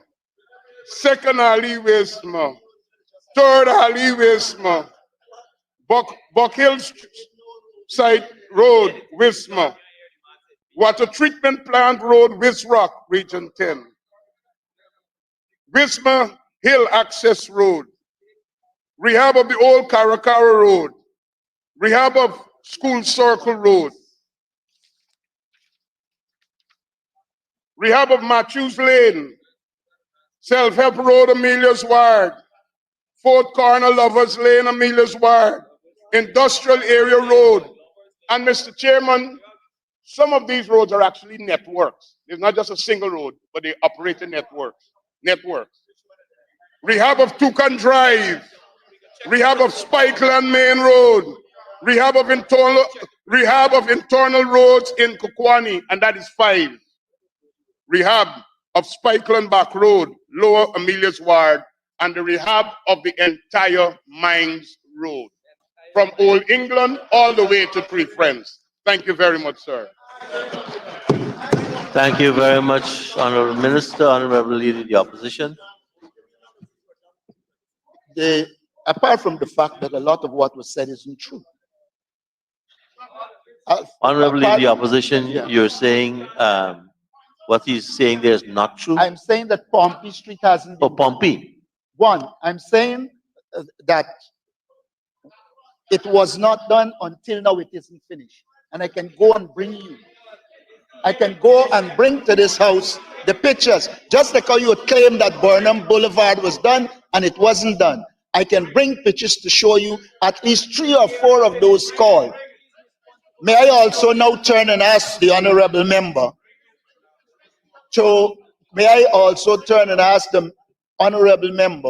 to name the 25 or 20 streets in the south of Georgetown that have been completed.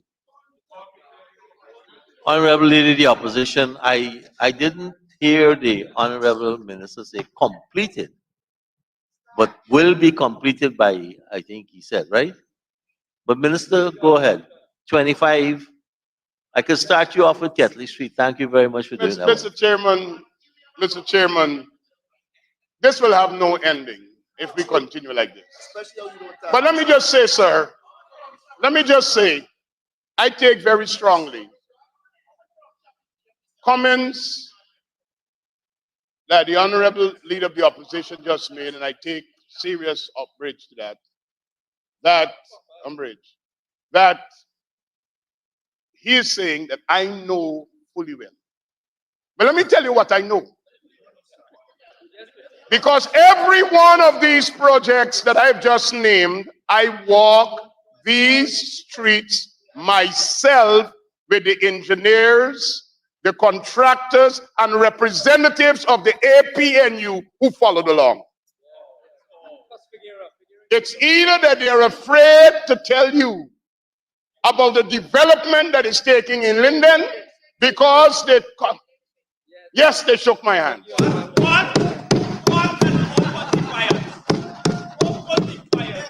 And Mr. Chairman, I probably should be very discreet in this, but the clerk of works in Region 10, who's overseeing these projects, is a councillor that represents Mr. Aubrey Norton at the RDC.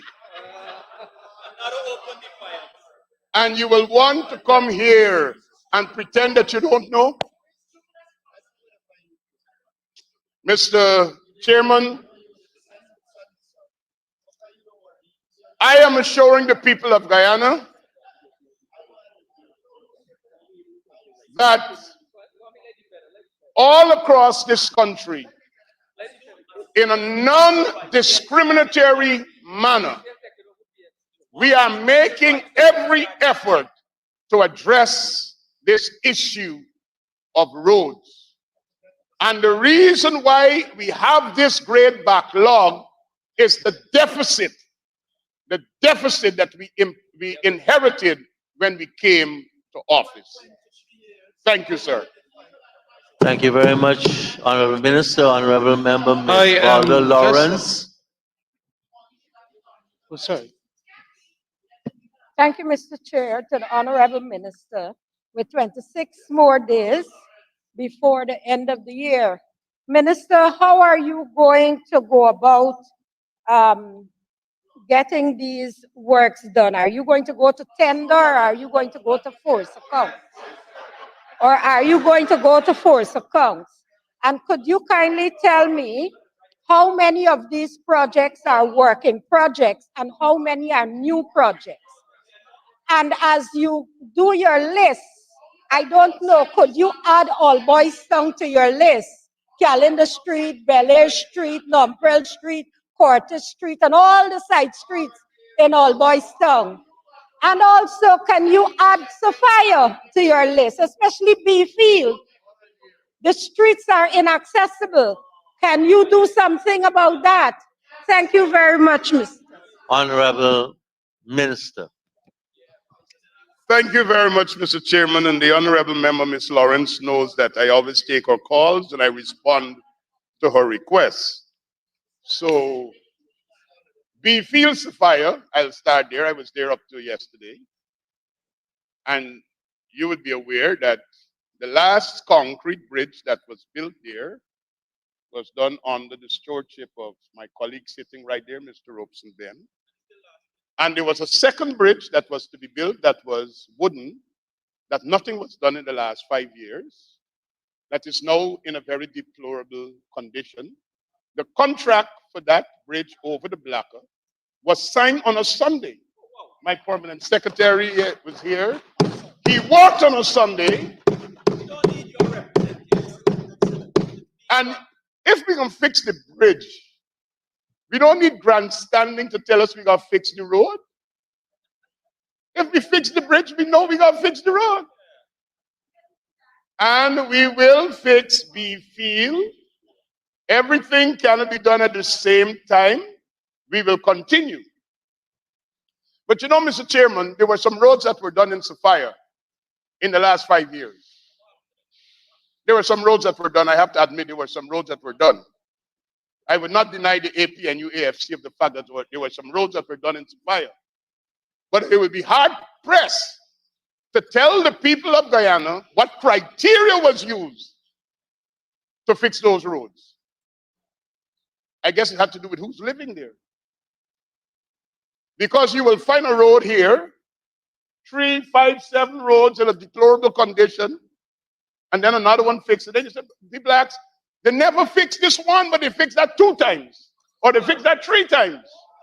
And then you start hearing about why the road was fixed, depending on who's living there. But, Mr. Chairman, the issue that we are dealing with here is accelerating our processes. Procurement is something that we follow and we observe the law. And one of the things that you will be that the nation is discovering, sir, is that we have been engaging small contractors. So when we talk about $18 billion, it's not $18 billion for the boys, the 5, 6, 7 big boys that we knew operated then. We're talking here about 700 plus small and medium-sized contractors that are being meaningfully engaged in getting these roads done in a proper manner. And I have to admit, because Mr. Patterson, the honorable member, is sitting there wondering, how on earth would they be able to manage and supervise all of this? Yes, our engineers are under great stress of work. And I want to take this opportunity, sir, to thank my team at the Ministry of Public Works for the excellent job that they have been doing, designing these roads and supervising them, and we have to admit, there are times when a road, you expect the crusher run to be there at a particular time, and there was a shortage, so the road was kind of left back for a week or two. People complain, but every effort is being made to satisfy the needs of the people and comply with the law. Thank you very much, sir. Honorable Member, Ms. Lawrence. Yes, Mr. Chair, I would like to repeat my question to the minister. He ended up at Revelation and didn't start from Genesis. Could you kindly say how you're going to go about doing these roads and these drains? Are you going to use force accounts? Are you going to use tendering? You didn't say that. And Minister, I also asked through the chairman whether how many of these projects are work in progress and how many are new projects. Oh, hush up. Honorable Minister. I know the honorable member asked me a question and then ended it by saying hush up, so I don't know if I should answer. The hush up was for me, sir, I'm not sure. Could I, Mr. Chairman? You're standing on a point of order? No, I'm But the asking a minister was on question. the floor. Oh, sorry. No, but if I'm asked a question at the end of the statement, the minister said, the honorable member said, hush up. It's like taking licks and your mother said, don't cry. So I don't know what to do. Honorable Member, Mr. Ramchatan. I am very happy to hear that there are 1,005 new contractors that are doing all of these roads. Or 700, you say? The amount of contractors that you said, small and big. Could we get aggregation of those contractors roads they're doing? Please, I know you can't get it today. Certainly, like we used to get to the roads and the name of the contractors, $30, $130 million. No, we want to do a check on this. Please. Honorable Minister.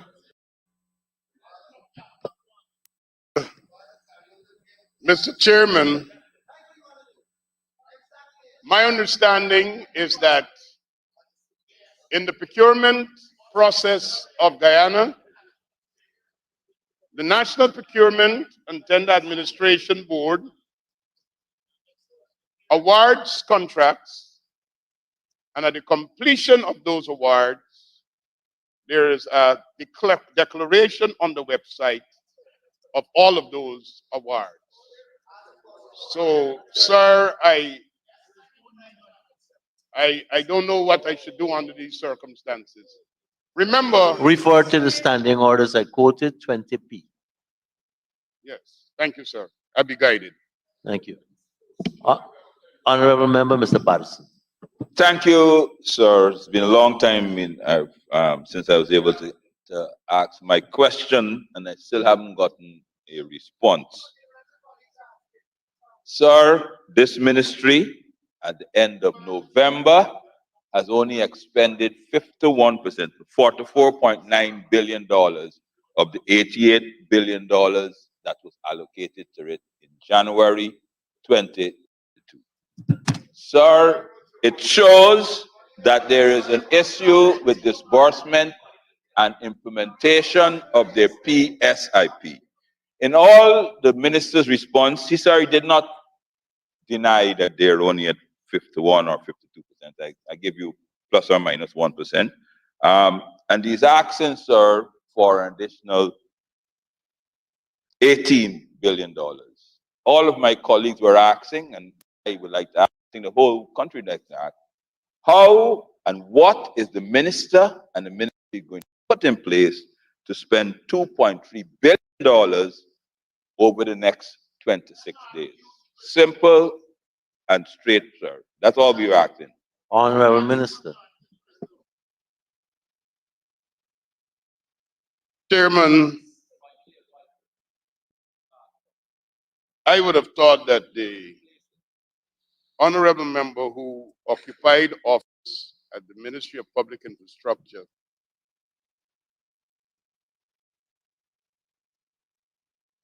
for 5 years, questionably after 2018 to 2020, unlawfully, unconstitutionally, at least in the 3-year period that he presided lawfully, he would have understood that in the implementation of your PSIP, there are some transactions where just one transaction could change the whole game of your PSIP because of the nature of that transaction, the size. Just one transaction. In my $88 billion, if you went through your budget book, you will see line items for transactions of a particular size and nature. So don't be too worried about how you're going to spend so much money in so much days. We're dealing here on this line item with miscellaneous roads. The other transactions will fall in line because our teams that are dealing with various projects are advancing the culmination of those transactions. And at the end of the year, Mr. Patterson will get a full report of the overall performance of the PSIP. Thank you very much, sir.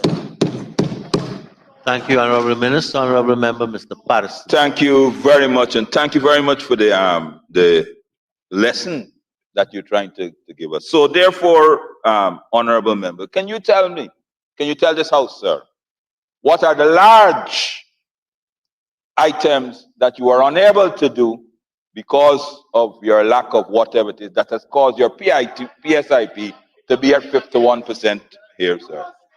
Made a very grand speech about large numbers. Tell us what you are unable to do. Honorable Member, I don't see how this pertains to the particular allocation here. Sir, this is a bigger. So, do you have the question? If you don't Sir, answer the question, sir, I'm still trying to find out on behalf of the people. Sir, we don't want corruption, squandermania. Honorable, could you ask a those things, question sir. pertaining to this Sir, miscellaneous roads exactly, sir. and drainage Exactly, sir. allocation? Sir, if you cannot spend what has been provided for you That's an previously, opinion. sir. You're giving an opinion. Sir, I'm telling you, sir, PSIP is 51%. Honorable members, I think we've exhausted the questions on this. Now the member is giving an opinion. I will now put the question that the sum stated for this agency, Charter Account 1404100, miscellaneous roads and drainage, that the sum stated herein stands part of the estimates. Those in favor say aye. Those against say no.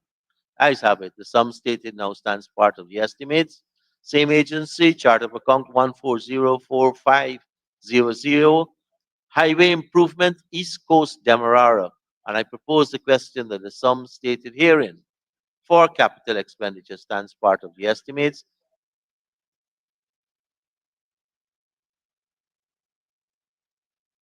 Honorable members, I now put a question that the sum stated for agency 1404500, highway improvement, East Coast Demerara.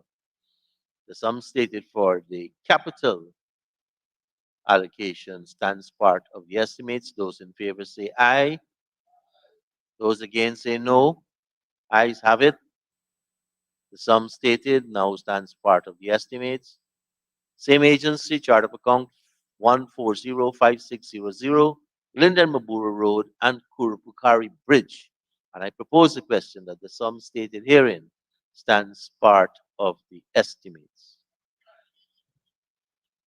Honorable members, I now put a question that the sum stated for chart of account 1405600 under this agency, that the sum stated herein stands part of the question, stands part of the estimates.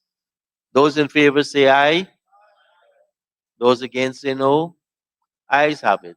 The sum stated now stands part of the estimates. Honorable members, we will go to item 7, Agency Code 39-392, Ministry of Human Services and Social Security, Social Services, Chart of Account 6281, Security Services, and I propose the question that the sum stated herein stands part of the estimates. The Honorable Member, Dr. Cummings. Thank you, Mr. Chair. Notice under the caption Security Services, there was a voted provision of 90,082,000. It's now, what's being sought now is 10 million, 19 million, sorry. And so I want to know what's responsible for the new increase in security charges. Is it due to new personnel, added personnel, or new locations, extra locations, security updates? And if you can tell us which security services stand to benefit from this increase in the supplementary provision? Allocation. Thank you. Honorable Minister of Human Services and Social Security. Thank you, Mr. Chair. Thank you for the question, Honorable Member. There has been an increase because we are using new firms, more firms compared to one in the last year, and there would have been an increase in the rate projected versus the rate that is actual. And so we are asking for that additional sum to cater for this. And those security firms that will benefit, this went to open tender, and we had a list: Constabulary, RK Security Services, Hussein Security, Sheriff Security, Castle Security. In addition, we also asked for radios and armed security for some of the locations. So this has contributed to the additional. Thank you, Honorable Minister. Honorable members, I now put a question that the sum stated for Agency 39-392, Ministry of Human Services and Social Security, Social Services, Chart of Account 6281, Security Services, that the sum stated herein stands part of the estimates. Those in favor say aye. Those against say no. Ayes have it. Sum stated now stands part of the estimates. Chart of account, same agency, 6292, dietary. And I propose the question that the sum stated herein stands part of the estimates. The Honorable Member, Dr. Karen Cummings. Thank you, Mr. Chair. Under this line item 6292, the voted provision had been 139,500,000, and now it's being asked for the 24 for the 10 million. I've also noticed that additional resources to meet the dietary needs of the growing population of the night shelter in Hugo Chavez. I recall the Honorable Minister of Agriculture had stated that persons are going to farming more, and I recall that Hugo Chavez, they more or less a subsistence self-sufficiency where they had cash crops and so forth. So I'm wondering if they're still planting cash crops, and if this is addition, how do you the money, what's this extra addition going for? Also, in terms of the night shelter, do you have a cap on of how much a person gets, like dinner and breakfast and so on, lunch? And how many persons are you catering for under this line item? Honorable Minister. Thank you, Mr. Chair. Thank you for the question.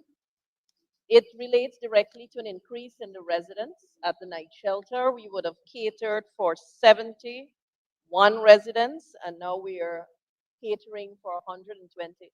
This is directly related to the fact that we would have been working on our homeless program, and we would have increased persons at both the night shelter and the Hugo Chavez Center. And we would have had to cater for those persons. With regard to the agricultural component, the Ministry of Agriculture would have helped us with the Shade House project at the Hugo Chavez Center. That is happening, but the yields are not as high in terms of what you were referring to in terms of cash crops. So I hope that answers it. And we are also working on a similar project for the night shelter going forward. Thank you very much, Honorable Minister, honorable members. I now put the question that the sum stated for that chart of account 6292 in that agency, the sum stated stands part of the estimates. Those in favor say aye. Those against say no. Ayes have it. The sum stated now stands part of the estimates.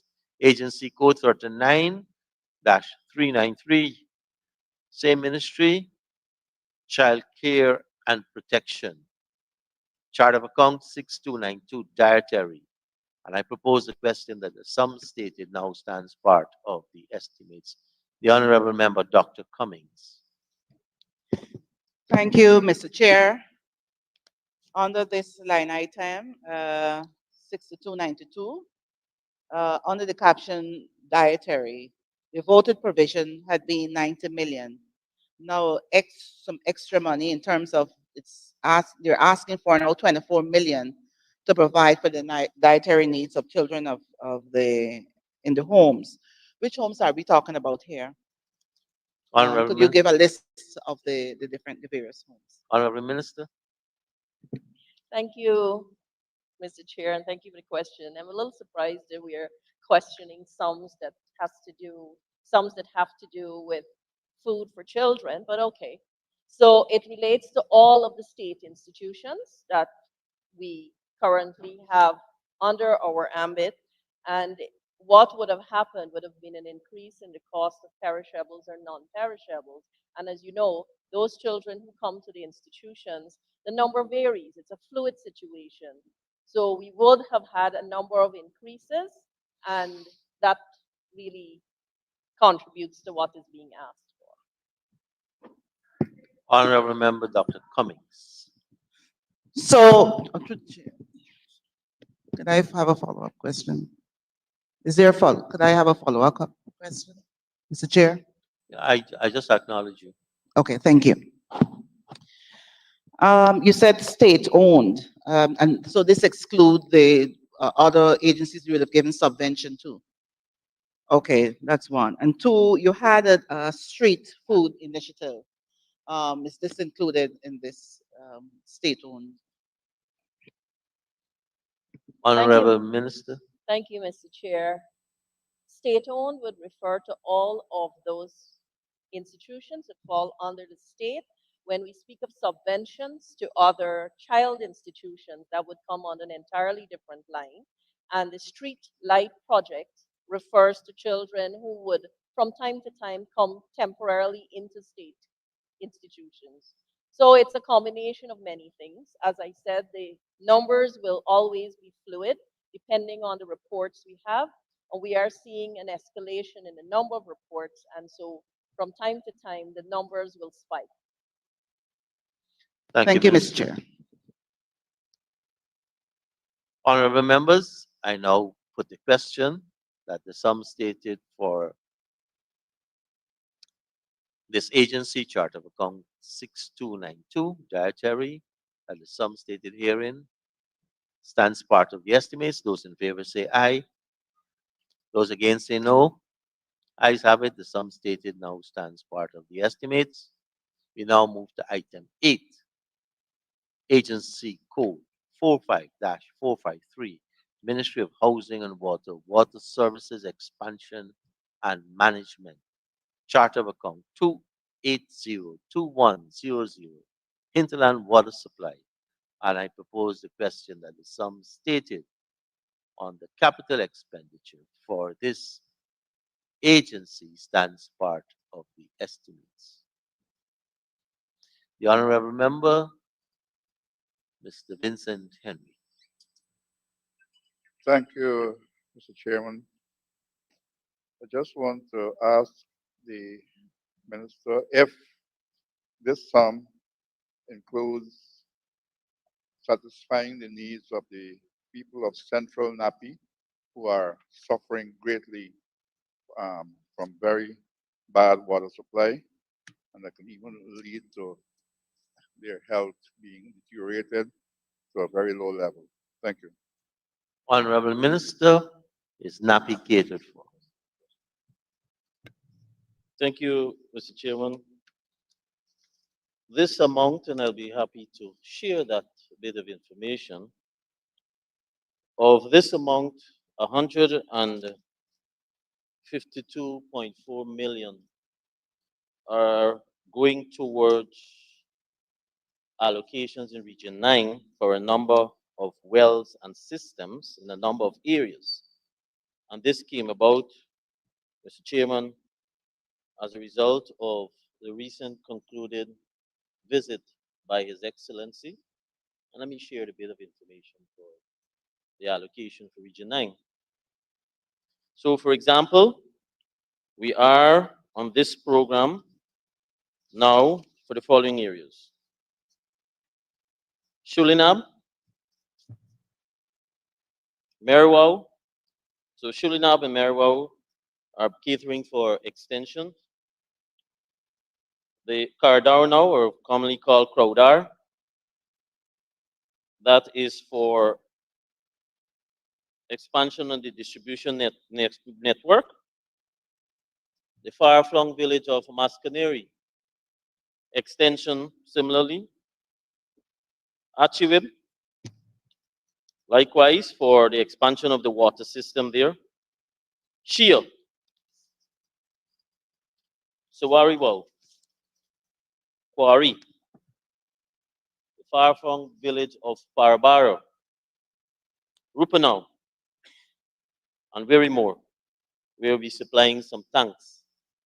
With respect to Napi, I'm not aware of any deteriorating health concern in region number 9.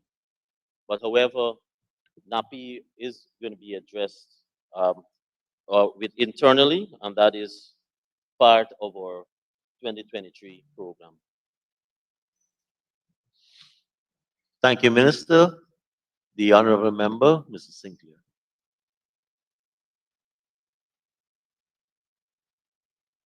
Thank you, Mr. Speaker. Can the Honorable Minister, I noticed that there's an increase here of 275, plus $1 million. Can the Honorable Minister state what has caused the request for this additional sum of 275 plus $1 million? Can the Minister state what was unforeseen and why was this not included in the original budget? Honorable Minister. Mr. Chairman, I already alluded to Region 9.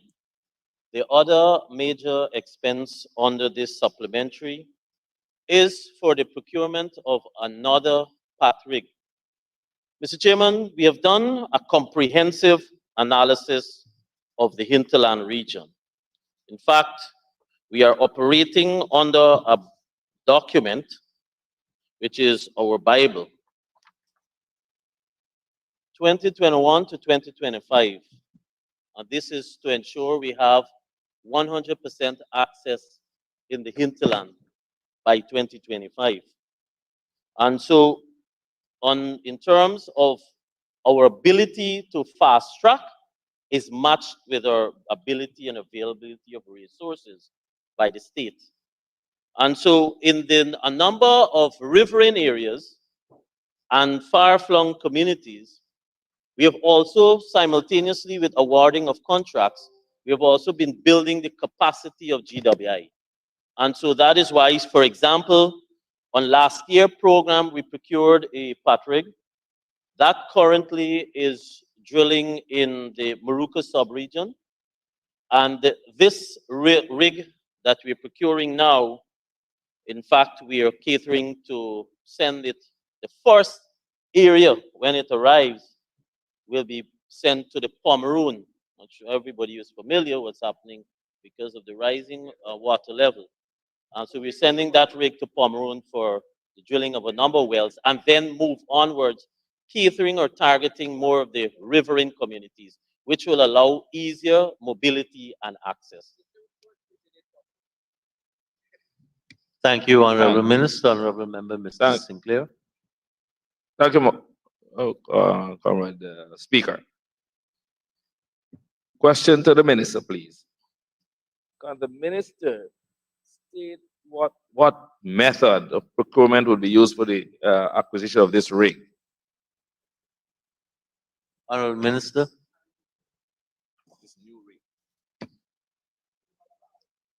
Mr. Chairman, the method that was chosen is through the methodology that has been approved by the National Procurement and Tender Administration Board, and it is through a tendering process.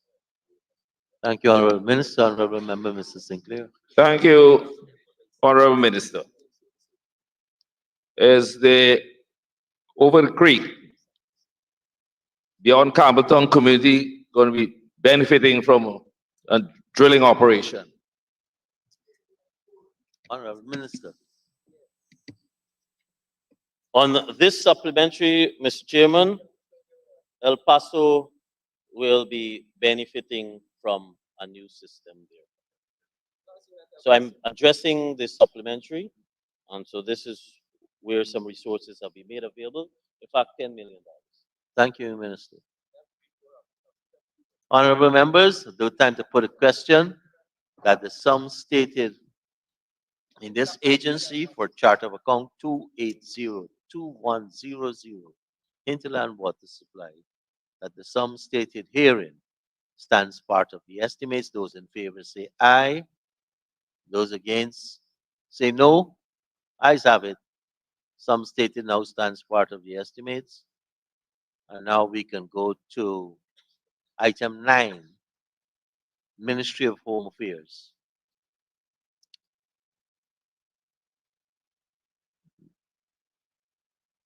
Minister, you're going to use here or stay where you are? Give the minister and his team an opportunity to get in position.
Honorable members, item 9, Agency 51-511, Ministry of Home Affairs, Policy Development Administration.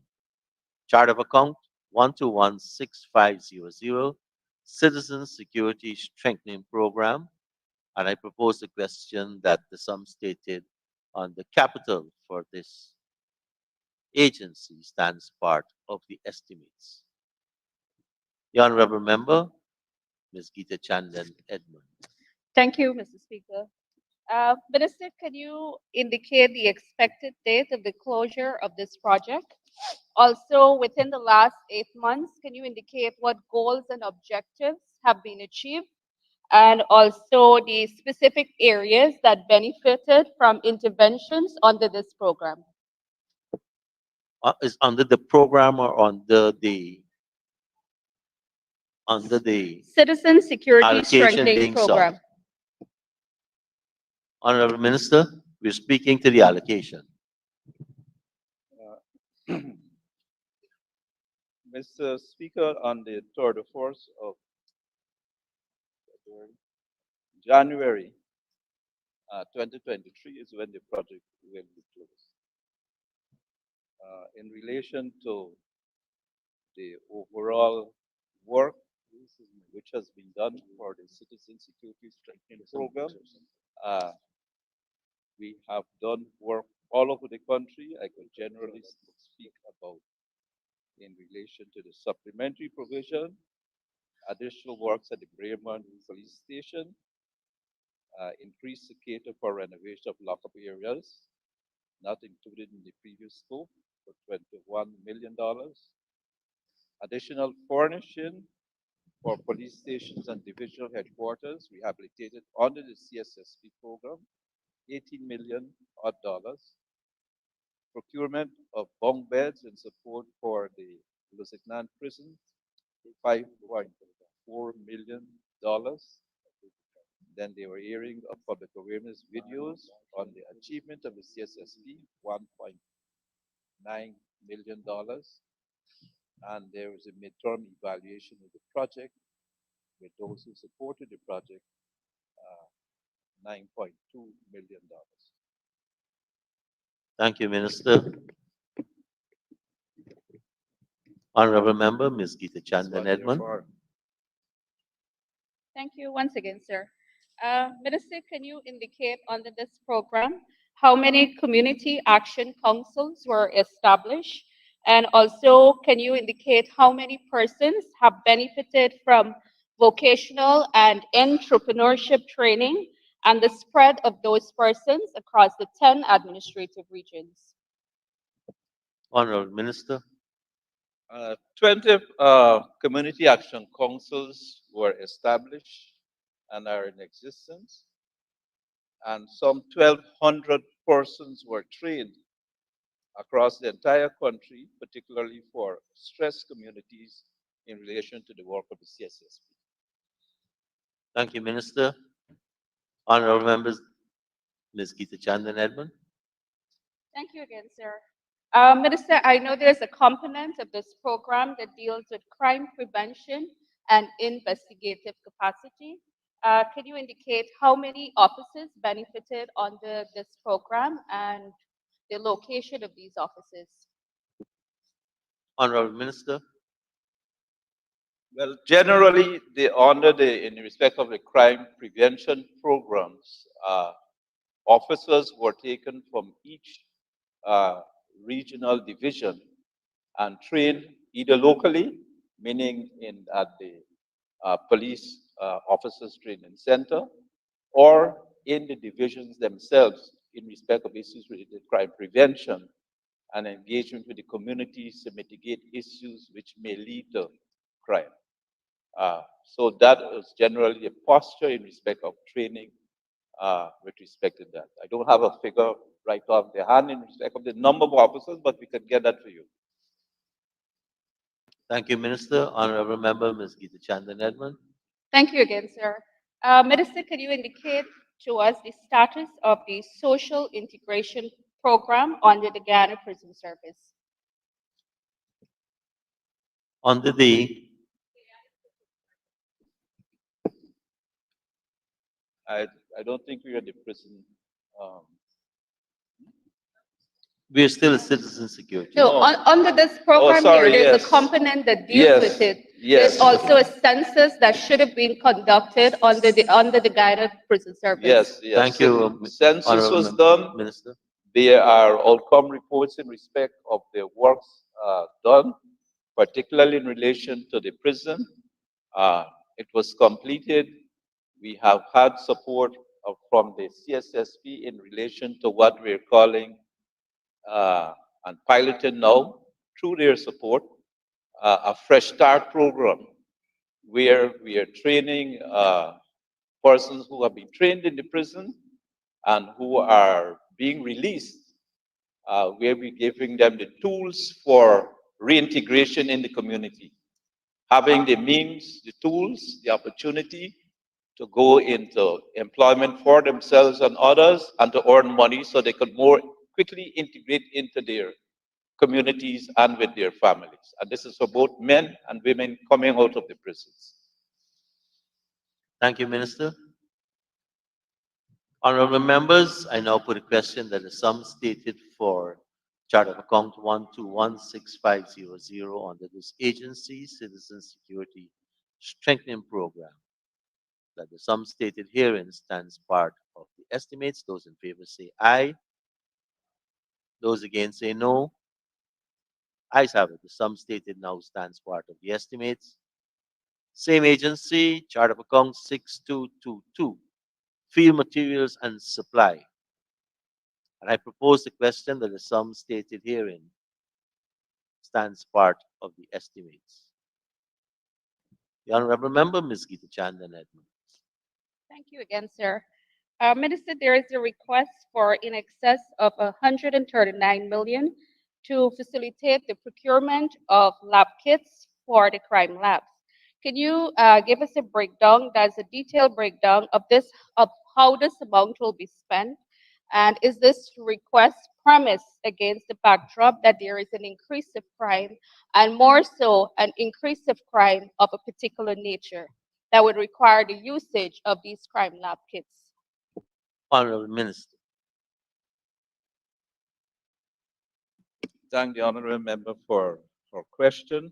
The increase is being requested not simply because there's an increase in crime. There has actually been a 20% reduction in crime last year, year on year, and we are running at that same number now in respect of serious crime.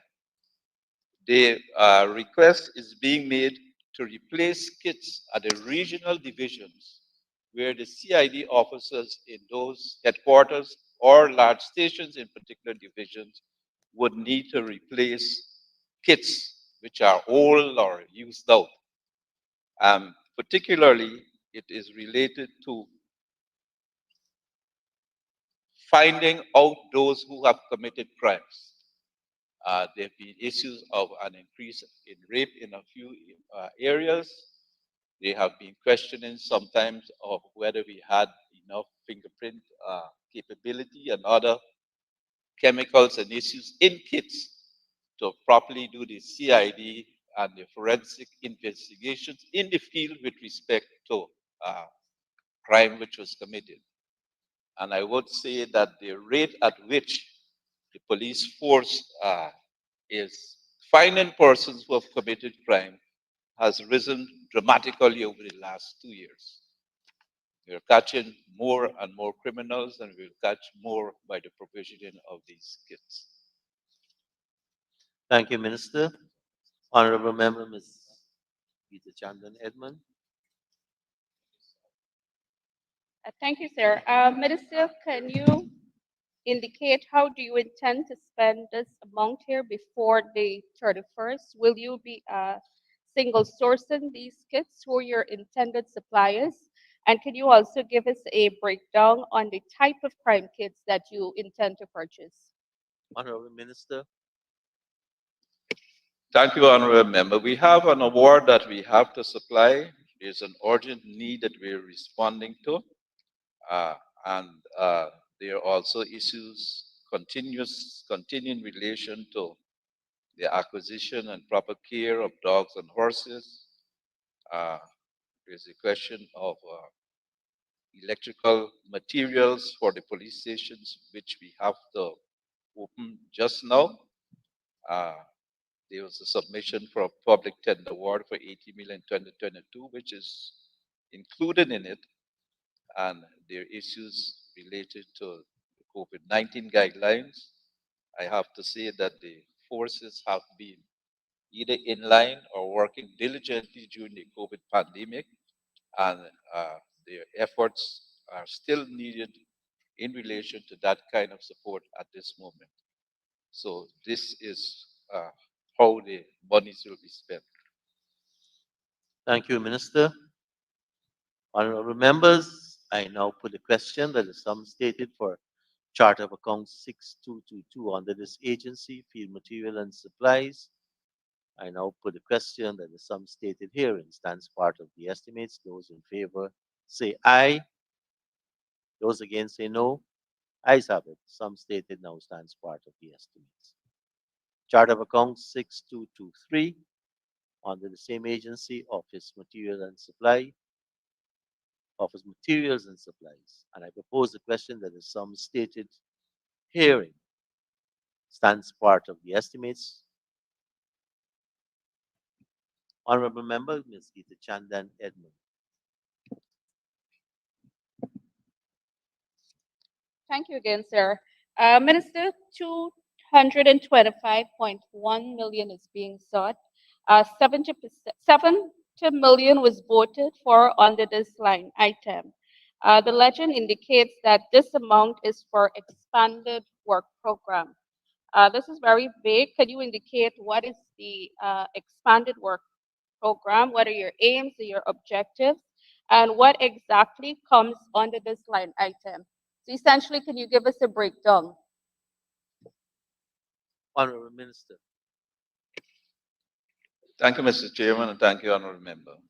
The request is to take into account the fact that we have had to accelerate the establishment of computer centers in New Amsterdam, John, Linden, Kokwani, Lagrange, Parika, Leonora, Charity, and Bartica.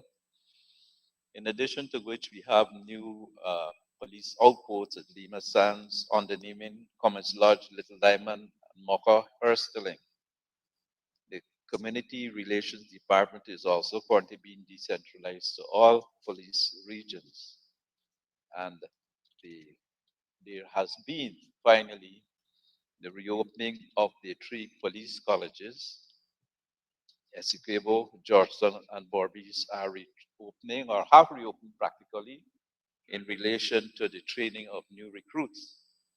So there are additional needs in respect of the materials, equipment, and other things needed to operationalize these centers.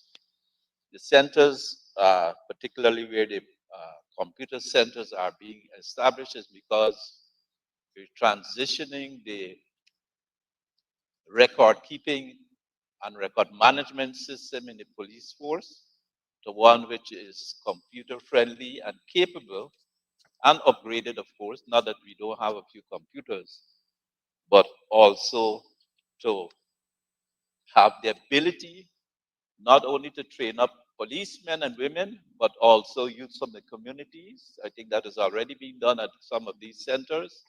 I recall the one at New Amsterdam particularly, where a large number of youths are also being trained in relation to computer skills and algorithms and other things in respect of that type of activity.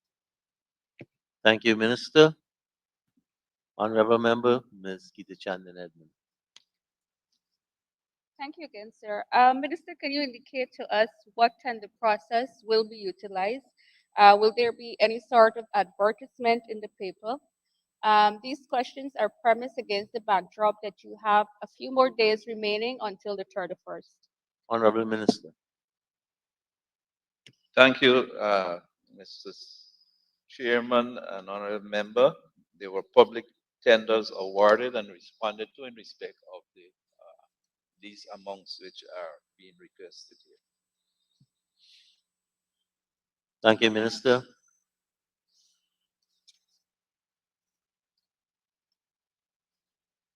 Honorable members, I now put a question that the sum stated for this agency chart of account 6223, office materials and supply, and the sum stated herein stands part of the estimates. Those in favor say aye. Those against say no. The ayes have it. Sum stated now stands part of the estimates. We move to chart of account 6231, fuel and lubricants, and I propose the question that the sum stated herein stands part of the estimates.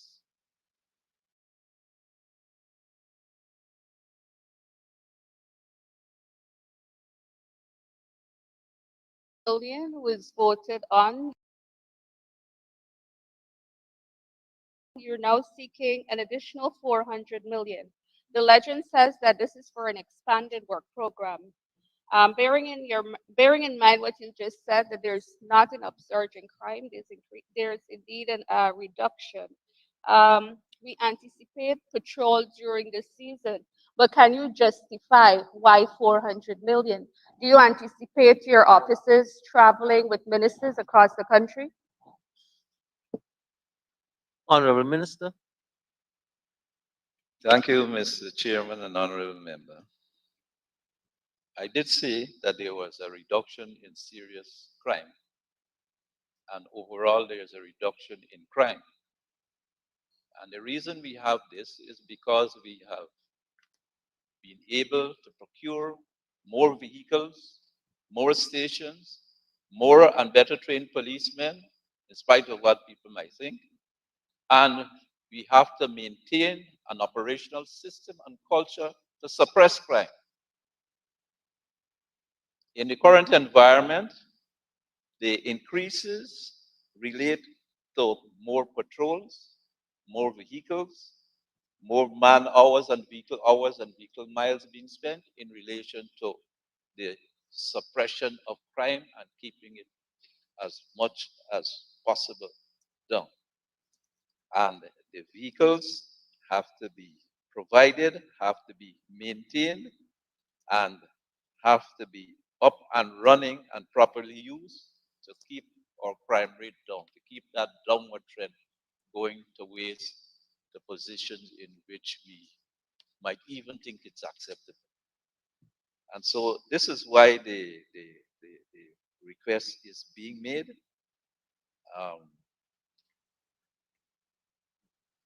Particularly, and I thought the question was answered before by the Honorable Minister of Finance, Dr. Ashley Singh, in respect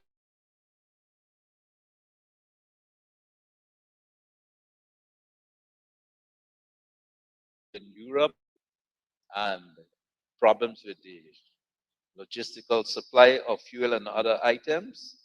They have not only driven up the price of fuel and lubricants, but also driven up the cost of vehicles and spares and other things which are being used by the police force and the other agencies and the whole of Guyana as such. So this is why this request is being made. And no, I don't see or there's no suggestion anywhere in this that the ministers will be accompanied by large number or more numbers of policemen. I don't think we have that level of security presence amongst ministers. We're careful, but not reckless in the way we approach our engagements publicly. Thank you, Minister. Honorable Member Ms. Geeta Chandan Edmond. Thank you again, sir. Minister, can you indicate to us which regions will receive the largest allocation under this 400 million? And in relation to the comment that you made about your offices, I recently visited CID headquarters and I had a very pleasant experience with your offices. So I think they are benefiting from the training. Honorable Minister. The Region 4 divisions will get the largest amount of the requests.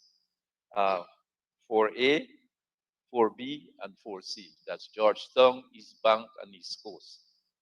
They represent the largest population area for the country. And unfortunately, too, naturally as a result, the greatest number of crimes occur in those areas.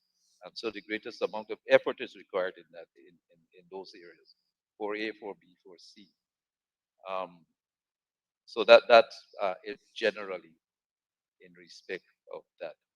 Not to say that we are not also paying attention to issues in Region 9, Region 6, and Region 5, where some types of vehicles which were acquired in the previous dispensation of the AP and UAFC government, which were not suited to the rigors of the terrain, the backdams, and the interior. And those vehicles, I think they call them 4-ton tunnelers or something. Those vehicles are being replaced and would be taken off the roll, the listing of vehicles which will be brought back into action. There are a number of areas in the Northwest, 7 and 8 regions too, which would have to benefit from a large number of ATVs, even now in the wet weather where you can really practically only traverse those areas with ATVs. Thank you, Minister. Honorable members, I now put a question that the sum stated for this agency, chart of account 6231, fuel and lubricants. The sum stated herein stands part of the estimates. Those in favor say aye. Those against say no. Ayes have it. Sum stated herein stands part of the estimates. Same agency, chart of account 6242, maintenance of buildings. And I propose the question that the sum stated herein stands part of the estimates. Honorable member, Ms. Geeta Chandan Edmond. Thank you, sir. Minister, you're now seeking an additional 61 million. Can you provide a breakdown of this amount and the specific buildings catered for under this line item? Honorable Minister. Thank you, Mr. Chairman and honorable member for your question. And I'm glad you did state that you did have a pleasant experience at the CID. I'm not sure which building you went to in respect of them because the building that they were in is indescribable, and we're moving them out to a building which we are renting while we make a new CID headquarters building. And that is the same for many of the buildings. I have 34 buildings here which require serious maintenance and rehabilitation. And without mentioning the numbers, I will just go repairs to female barracks TSU phase 1, repair the external wall and ceiling of the special projects unit, repairs to senior officers quarters, number 4, repairs to Mandela living quarters, repairs to temporary location of Brigham police station, and I think we know all of that, not much money. Repairs to living quarters at Chalmers Place, repairs to painting transport workshop, repairs to tailor shop, repairs and paint the PRO building, repairs to living quarters of the Mounted Branch, repairs of the officers' mess roof, repairs of sports secretariat 1 and 2, installation of concrete base and timber roof to Lima Sand outpost, installation of concrete base and timber down the naming, refurbishing of the Lagrange police station, refurbishing of the Covajon IT Center, refurbishing of Commander Regional Division Forestry Registrar, refurbishing Perique Police Station, same for Leonora and Charity, renovation of female quarters of police headquarters, 2, renovation remodel police headquarters, refurbishing of Richard Feikel Police Corps Barracks, refurbishing of Richard Feikel Police College, the kitchen, refurbishing of Commissioner's residence, repairs to office annex, repairs to Mounted Branch living quarters. So that is in relation to those particular requests. Thank you, Minister. Honorable members, I now put a question that the sum stated for this agency, chart of account 6242, maintenance of buildings. That the sum stated herein stands part of the estimates. Those in favor say aye. Those against say no. Ayes have it. The sum stated stands part of the estimates. 6243 of the same agency, janitorial and cleaning supplies. And I propose a question that the sum stated herein stands part of the estimates. Honorable member, Ms. Geeta Chandan Edmond. Thank you again, sir. Minister, you're seeking here an additional 72.2 million. Can you give us a breakdown of this amount and also kindly indicate which agencies, departments will benefit? Minister. Thank you, Mr. Chair and honorable member for your question.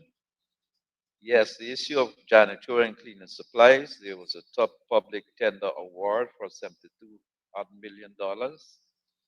The question of the new facilities, the computer centers, which he spoke of previously, the outposts, the fact that there has been a deficit in respect of both the maintenance and cleaning effort in the police divisions, uh, allows for this request. Much additional cleaning and effort is needed, particularly after the questions of COVID and maintaining their quarters and areas. The, let me see, the systems particularly, to make sure that we have things at an acceptable standard. Thank you, Minister. Honorable members, this is a good time to put a question that the sum stated for this agency, chart of account 6243, janitorial and cleaning supplies. The sum stated herein stands part of the estimates. Those in favor say aye. Those against say no. Ayes have it. The sum stated now stands part of the estimates. Chart of accounts 6255, same agency, maintenance of other infrastructure. And I propose the question that the sum stated herein stands part of the estimates. The Honorable Member, Ms. Gita Chandan Edmund. Thank you again, sir. Minister, you're seeking here an additional 80.6 million. Could you again provide a breakdown of this amount? What consists of other infrastructure? And could you give us some details on your expanded work program under this line item? Honorable Minister. Thank you, Mr. Chair and Honorable Member, for the question. The again, the question of the reopening of the troop training colleges, the maintenance of drainage and the securing of bridges, fence, revetment, the enhancement of police headquarters, Ivleary and surrounding areas. I think when one passes there now, they will see some of that work undergoing. The new police outposts which were established at Limassans on the Neiman Commerce Lot, the Diamond Mokoher Stelling, and repairs, emergency, of course, the various police infrastructure to members of the public. One of the things we've said is that our police stations must be a welcoming place for the public. That the public must not feel threatened when they go to a police station. And this is why we're building Benabs and we're having washrooms and so on there for the public. And that those places should be properly provisioned with things so that people can use them. So we have 41 projects in respect of that sum here. Without calling the numbers, which add up to the 80 million, 80.6 million. Repairs to Commissioner of Police headquarters, Ivleary Car Park, shed and ceiling. Communication Car Park, Finance Car Park, Control Car Park. Repairs of Eastern Compound of Police headquarters. Repairs to Flagpole Lawn Fence. Repairs to Tactical Service Unit Fence. Repair to Guard Hort and Fences. Revetment of Police headquarters. Revetment, senior officers living quarters, fence and compound, repairs of sport club fences, phase 1 and 2, the welfare parking lot, repairs to drainage, repairs to SOCO organized crime unit eastern boundary, special branch western boundary, repairs to special branch western boundary phase 2, TSU bridge and gate, repairs and sand filling to Mandela Police Living Quarters, revetments, parking lots, walkways, bridge, Police College walkway, rehabilitation of fences, walkway, ablution facilities at the Police College at Adventure and the Essequibo, the maintenance officers annex compound, and same for senior officers living quarters, compound 1 and 2, and repairs to Central Police Station canteen. Much of this would appear to be repetitive, but overall there's an effort to improve the environment and the ergonomics for the working of the policemen and women, and also for the public whom they serve when they encounter the police in those police stations and on duty. Thank you, Honorable Minister. And I'll put the question that chart of account number 6255 stands part of the estimate. All those in favor say aye. Those against? The ayes have it. I propose the chart of account 6261 stand part of the estimate. Honorable Member, Peter Chandon. Thank you, sir. Minister, 1.1 billion was voted on. You're now seeking an additional 360 million. The legend says it's for expanded work program. Can you provide a breakdown of this amount, rather laid over, and why the increase in the amount of for local travel? Have you conducted a study or an assessment to arrive at this amount? And also, can you state whether you've conducted a study or assessment to determine whether all police stations across the country are properly and adequately staffed? Honorable Minister. Thank you, Mr. Chair and honorable member.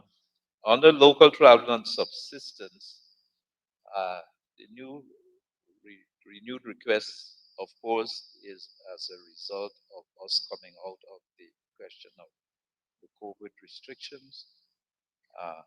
There has been, naturally, with the new vehicles and motorcycles and other things, more outreaches in the divisions 1, 2, 7, 8, 9, and 10. There have been many visits of dignitaries, heads of states, and other persons from regional and international countries for conferences which were held here. They had to be secured in a proper manner, and payments had to be made in relation to. There has been, in relation to certain issues over the year, the requirement for policemen and women to be in line for responses, for support in request of these issues. And so meals, accommodation, and other payments, especially those for interior location visits and assessments, more funds are required. So this is why this supplementary provision is requested. Thank you, Honorable Minister. Honorable Member. Thank you, sir. There is a second part to the question as it relates to the study and assessment to determine whether all police stations across the country are properly and adequately staffed. Yes, sorry, ma'am. I did not go to that question. Yes, the reason we are training new policemen and women, we have new recruits, is to make up the staffing deficit in relation to the divisions and particular stations. Thank you, Honorable Minister. I now put the question that chart of account. Go ahead, Honorable. Minister, you haven't answered the question. It's a very specific one. Have you conducted a study and or assessment to determine whether all police stations are adequately and properly staffed? Honorable Minister. The Guyana Police Force has a strategic department, and the information comes through from the commanders, and we review the requests.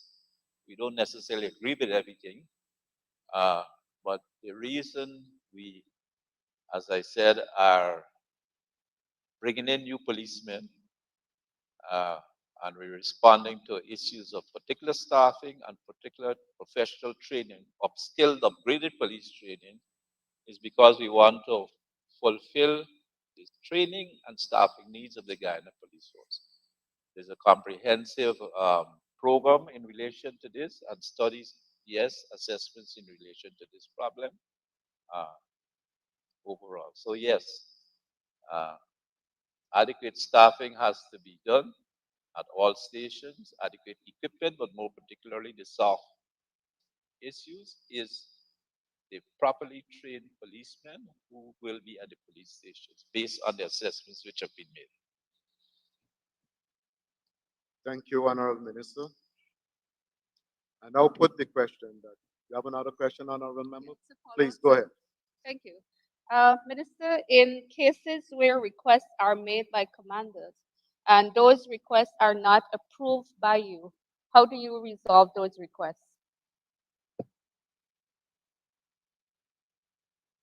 I'm not sure which particular request you're referring to. There is the police force have their operational and administrative meetings and persons, and the the question in relation to requests relates to the type of request or how do you approve or support requests. So it's more a question of tweaking or shaping the request to more adequately take care of policy and national guidelines and requests needs. So there are those things which occur. They're the normal things in the throwing in the administration. Thank you, Honorable Minister. I now put the question, the chart of account number 6261, local travel and system. Part of it. Say aye. Those against? The ayes have it. Chart of account 6264, vehicle spares and service. I propose the question that 626.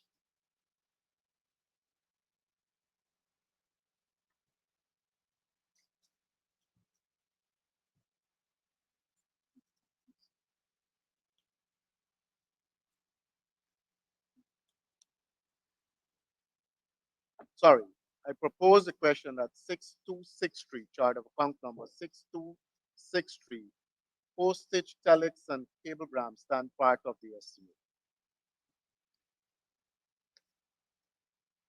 I now put the question that 6263 forms part of the estimate. Those in favor say aye.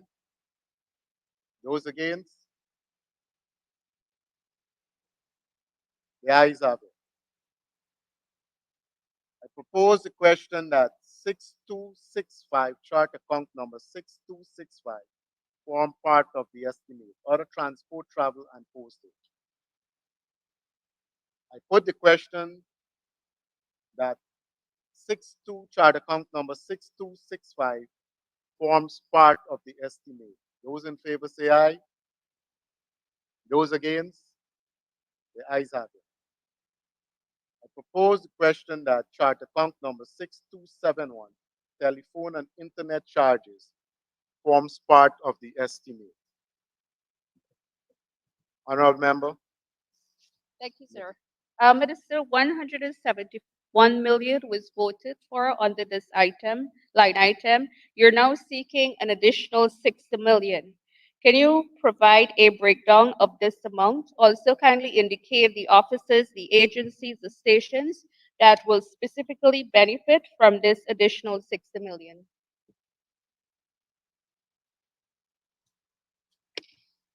Thank you, Mrs. Chairman and Honorable Member, for your question. Uh, the, I did say previously that we were going to more online services, questions of building websites which are interactive from police stations, and even now we're discussing having apps built where persons could access the services, the responses from the police and others from their cell phones. And so the question of internet charges, telephone and internet charges are important. Right now, the learner driver exams are being done by computer, and that knocks out issues of corruption. The question of the computer centers, which I said in New Amsterdam, Congo John, Linden, Kukwani, Lagrange, Brickell, Lenore, Charity, Bartica. All these places will have to be supported by additional services. Um, there are more telephone charges for the new outposts, and there is um, there is a new connection for the AFIS at the Leonora police station. So all these new connections have to be supported and paid for. Thank you, Honorable Minister. I now put the question that chart account number 6271, telephone and internet charges, forms part of the estimate. Those in favor say aye. Those against? The ayes have it. I propose chart of account number 6282, equipment maintenance, forms part of the estimate. I put the question that chart account number 6282, equipment maintenance, forms part of the estimate. Those in favor say aye. Those against? The ayes have it. I propose the question that chart account number 6283 forms cleaning and extermination services forms part of the estimate. I put the question that chart account number 6283 forms part of the estimate. Those in favor say aye. Those against? The ayes have it. I propose the question on chart of account number 6284, order, forms part of the estimate. I put the question, Honorable Member Mr. Chandan. Sorry, I was a bit distracted, sir. Are we dealing with other? That is correct. Okay, thank you. 6284. Thank you. Minister, 115.9 million was voted for. You're now seeking an additional 70 million. Can you lay over a detailed breakdown on how you intend to spend this amount and an explanation of what entails a detailed work program? Thank you, Mr. Speaker, and the honorable member for the question. On the order, there are several other operational costs which were incurred by the force. They were placed on hold because there were not sufficient funds available to deal with these issues. Uh, there were issues related to the question of the rebuilding of the new Brigham police station, the fact that the police are out there in the weather, and the rentals for tents, toilets, portable. Same thing for other operational areas where they were out at. Uh, there is the question of activities for the remainder of the financial year. The protests that we had, which required the police to be out there and to be adequately supported in relation to hygiene and other requirements. Again, rentals. There are requests in relation to issues where you have protests even in Georgetown, barriers and so on, and the other ancillary issues which have to be there so that their job will be done in a proper and hygienic manner. So that's what this request is about. Thank you, Honorable Minister. I now put the question that chart of account number 6284, order, forms part of the estimate. Those in favor say aye. Those against? The ayes have it. Chart of account number 6292, dietary. I propose the question that chart of account number 6292, dietary, forms part of the estimate. Honorable Member Mr. Chandan. Thank you, sir. Minister, 483 million was voted on. You're now seeking an additional 400 million. Can you provide a detailed breakdown of this amount? And does this amount cater for your new recruits? Yes, thank you, Mr. Chairman and honorable member for the question. Yes, uh, it relates to the requirements for the establishment of the new, the training and victualling of the new police recruits at the police colleges and places where they're being trained in Escobar, Johnson, and Bordeaux. There's a question of additional meals needed, uh, an estimated breakdown of how the cost will be allocated per mess.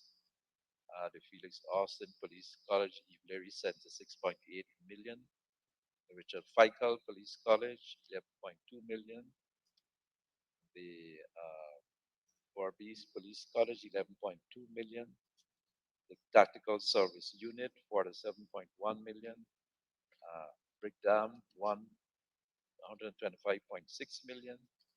The Presidential Guard, 16.8 million, and the Officers' Mess, 11.2 million. Thank you, Honorable Minister. I now put the question that chart of account number 6292 dietary forms part of the estimate. Those in favor say aye. Those against? The ayes have it.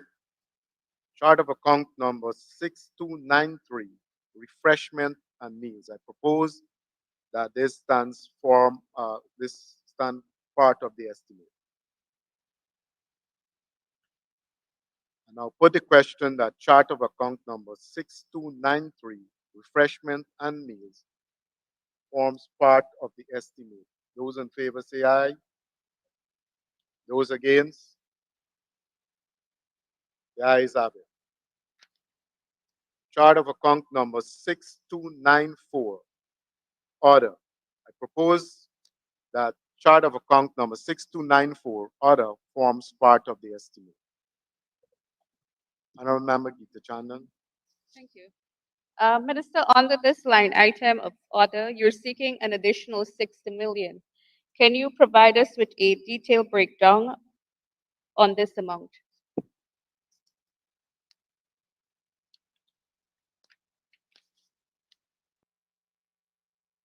An honorable member,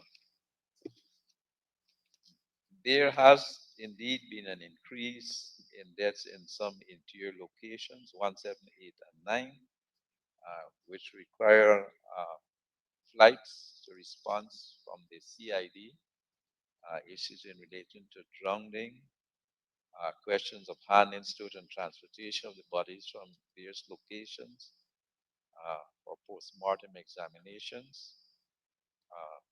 So basically, these relate to issues of murder, suicide, drowning, and fatal accidents in interior locations.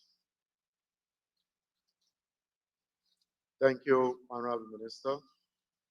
I now put the question that chart of account number 6294, order, forms part of the estimate. Those in favor say aye. Those against? The ayes have it.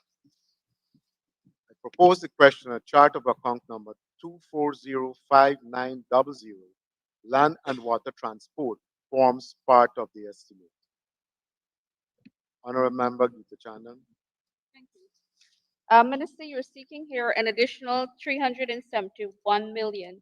Can you provide a breakdown here for us, the type, made, manufacture, CC of these vehicles that you intend to procure, the number of vehicles that you will procure, and can you also state the police stations that will benefit, also your procurement method?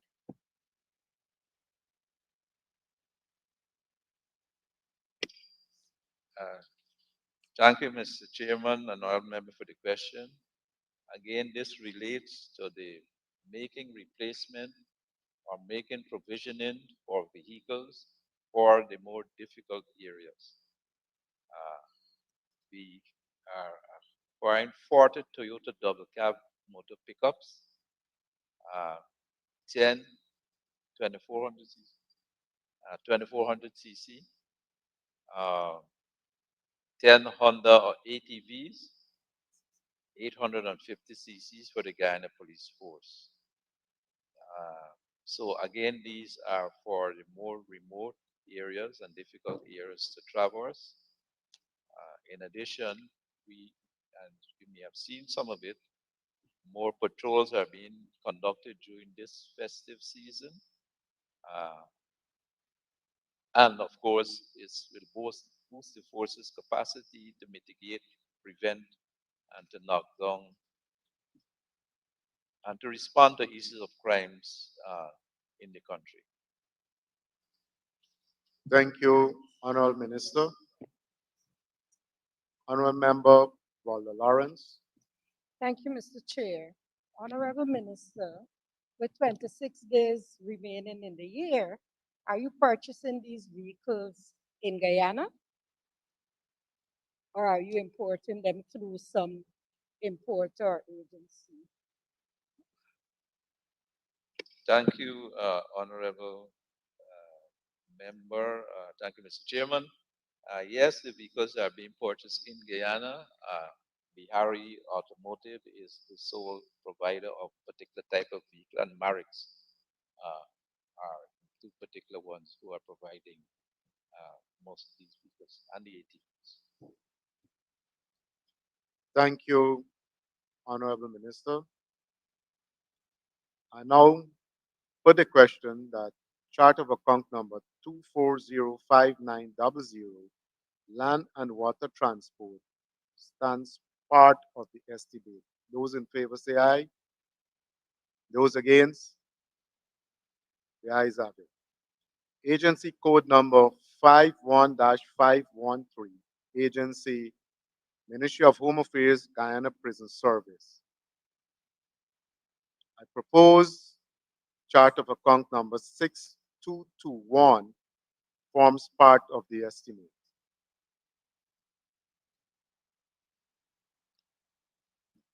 I put the question that chart of account numbers 6221 forms part of the estimate. Those in favor say aye. Those against? The ayes have it. I propose chart of account number 6231, fuel and lubricants, forms part of the estimate. I now put the question that chart of account number 6231, fuel and lubricant, forms part of the estimate. Those in favor say aye. Those against, no. The ayes have it. I put the question, the chart of account number 6264, vehicle spares and service, forms part of the estimate. I now put the question that a chart of account number 6264, vehicle spares and service, forms part of the estimate. Those in favor say aye. Those against? The ayes have it. I propose chart of account number 6284, order, forms part of the estimate. I now put the question that chart of account number 6284 forms part of the estimate. Those in favor say aye. Those against say no. The ayes have it.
Honorable members, we propose the question that the sum stated for Chart of Accounts 6292, dietary,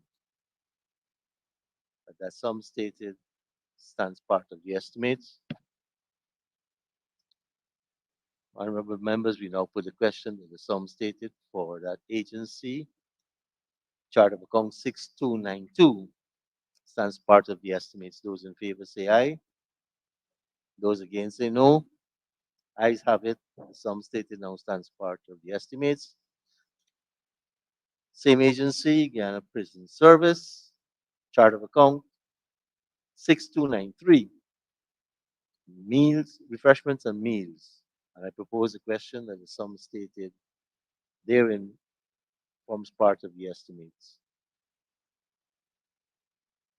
Honorable members, I now put a question that the sum stated for Chart of Account 6293 of that agency, refreshment and meals, stands part of the estimates. Those in favor say aye.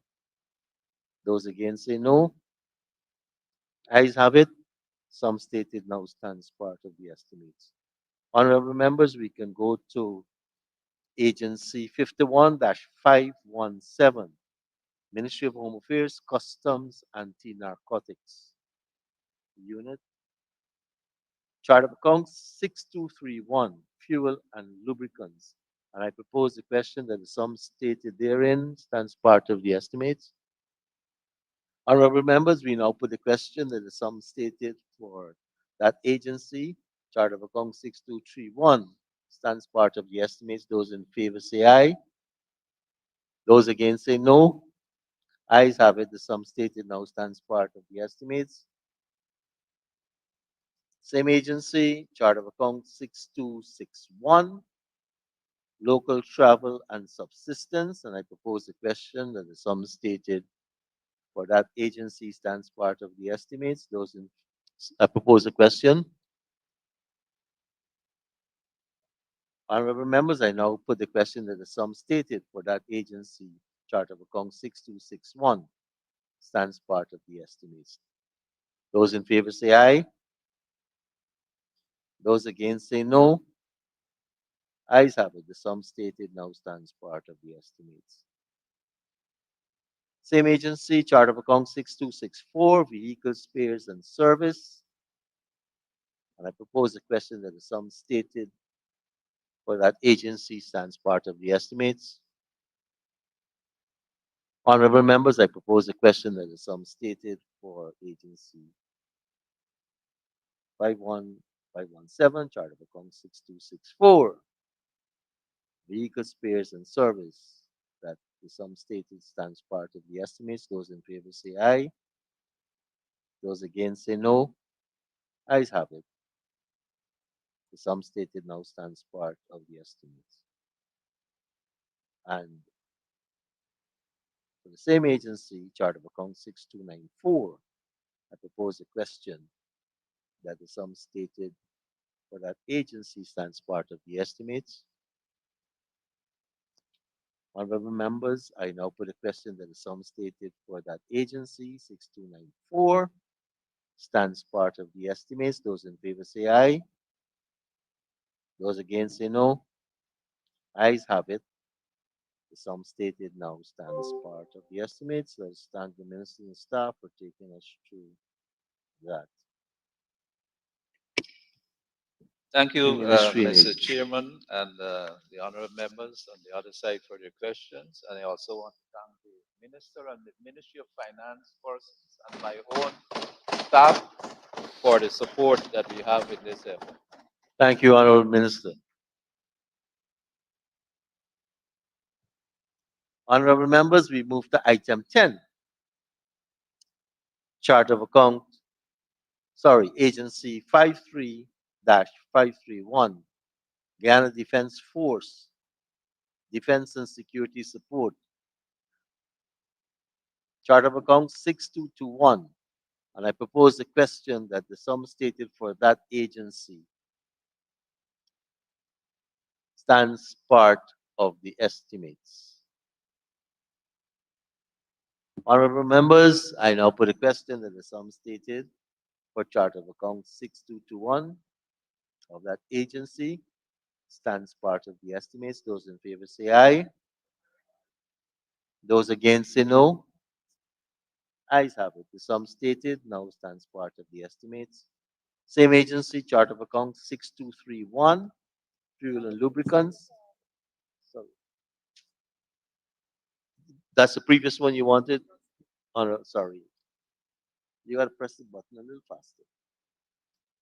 I will reput the agency 53-531, Guyana Defense Force, Defense and Security Support, chart of account 6221, drugs and medical supply. And I propose a question that the sum stated therein stands part of the estimates. Dr. Cummings. Thank you, Mr. Chair. I noticed there was a voted provision of 55 million, and now 30 million is being sought under the remarks here of additional resources to purchase drugs and medical supplies for training, border deployments, and routine activities of the force.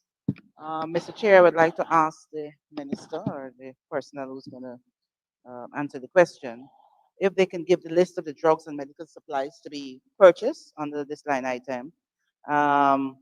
What procurement method is to be delivered? Will it be selective tendering or source, knowing that there's 26 days remaining for the year? Yes, could they answer this question?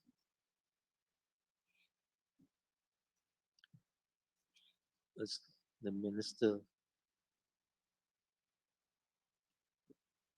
get settled? Honorable Minister.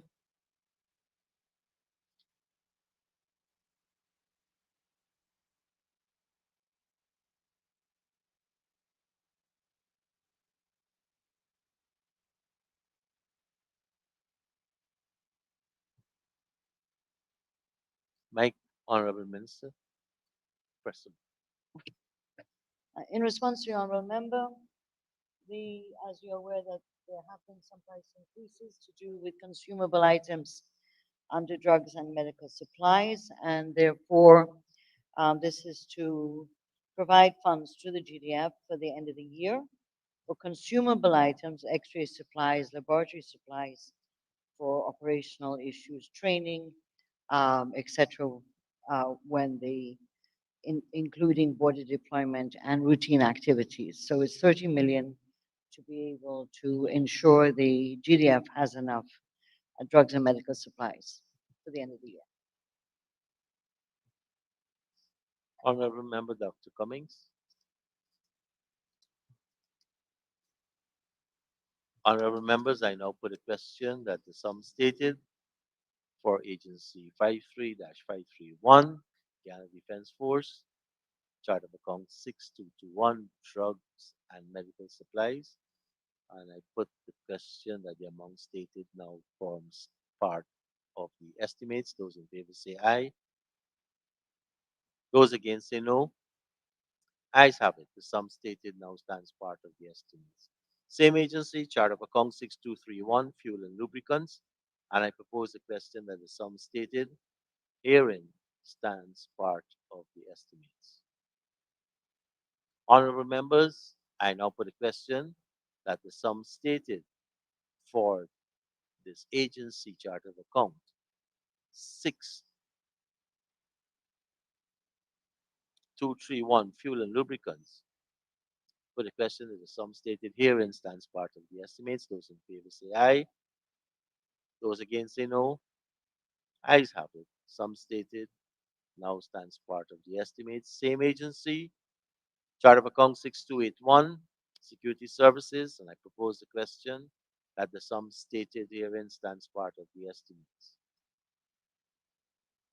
Honorable members, I now put the question that the sum stated for chart of account 6281 for this agency stands part of the estimates.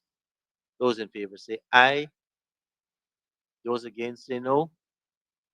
Ayes have it. The sum stated now stands part of the estimates. Chart of account 6292.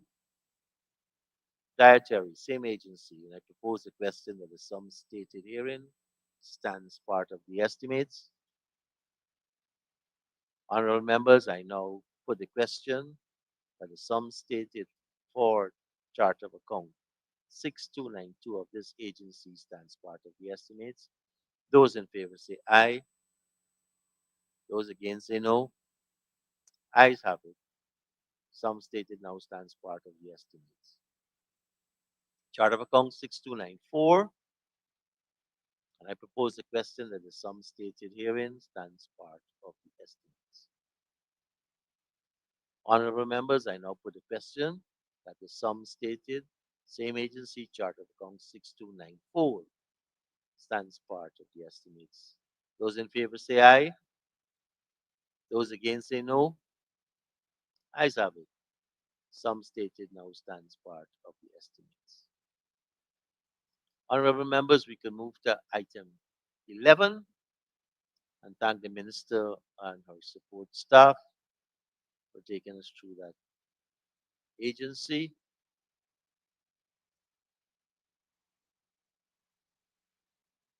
And we are at the region. Minister Dharmlal, would you want to take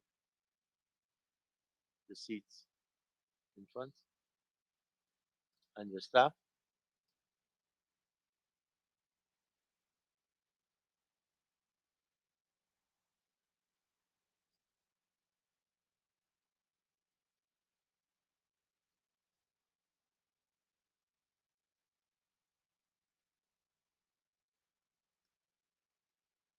Honorable members, item 11, Agency 71-711, Region 1, Barima Waini, Regional Administration and Finance, Chart of Account 6211, expenses specific to the agency, and I propose the question that the sum stated herein stands part of the estimates. Honorable members, I now put a question that the sum stated for this agency, Chart of Account 6211, stands part of the estimates. Those in favor say aye. Those against say no. Ayes have it. The sum stated herein now stands part of the estimates.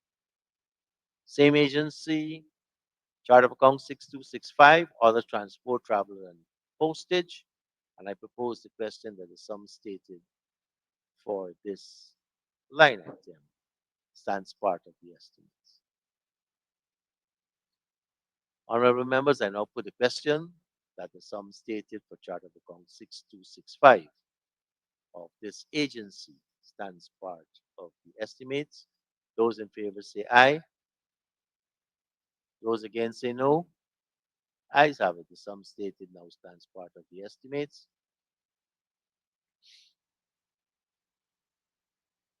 Agency 71-712, Region 1, Barima Waini, Public Works, Chart of Account 6231, Fuel and Lubricants.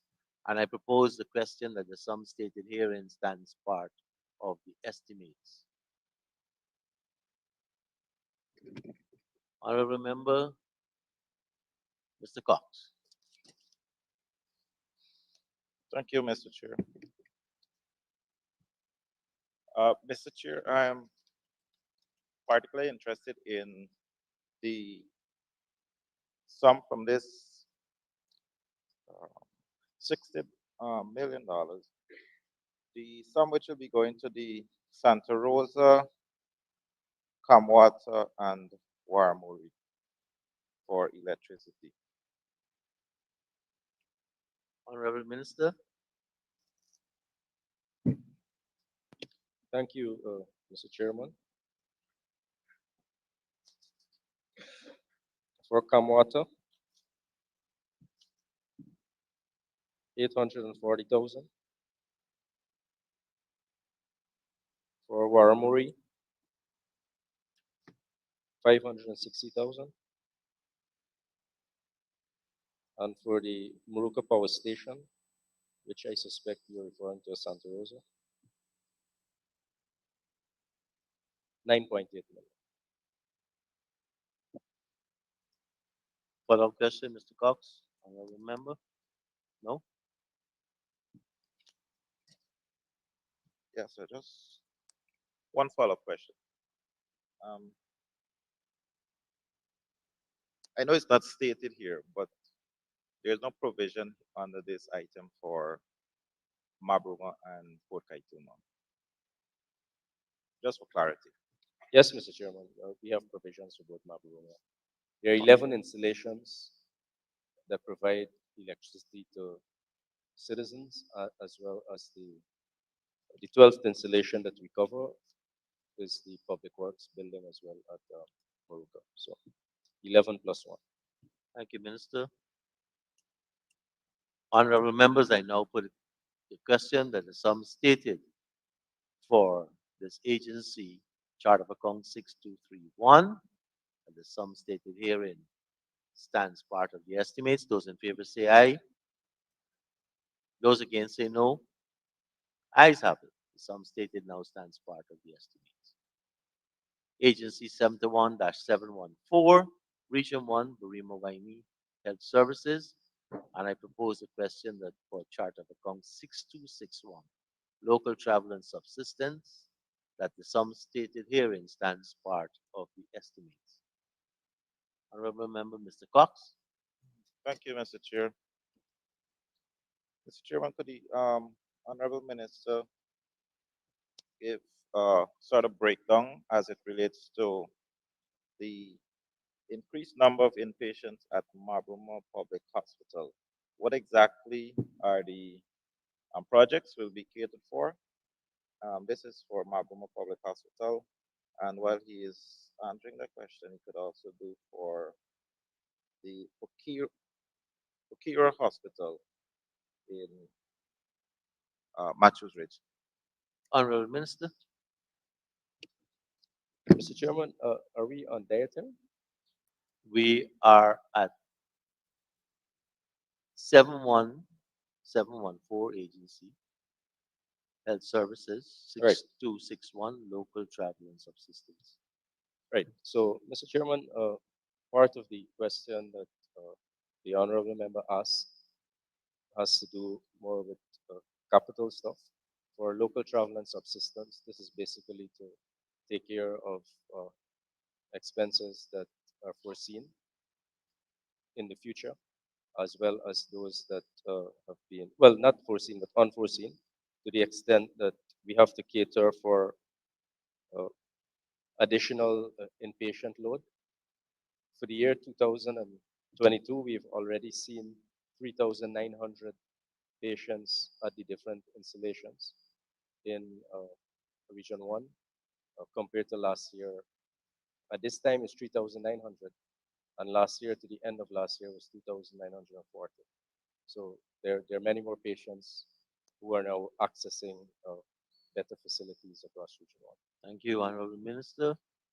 Honorable members, I now put a question that the sum stated for this agency, chart of account 6261, local travel and subsistence, that the sum stated herein now stands part of the estimates. Those in favor say aye.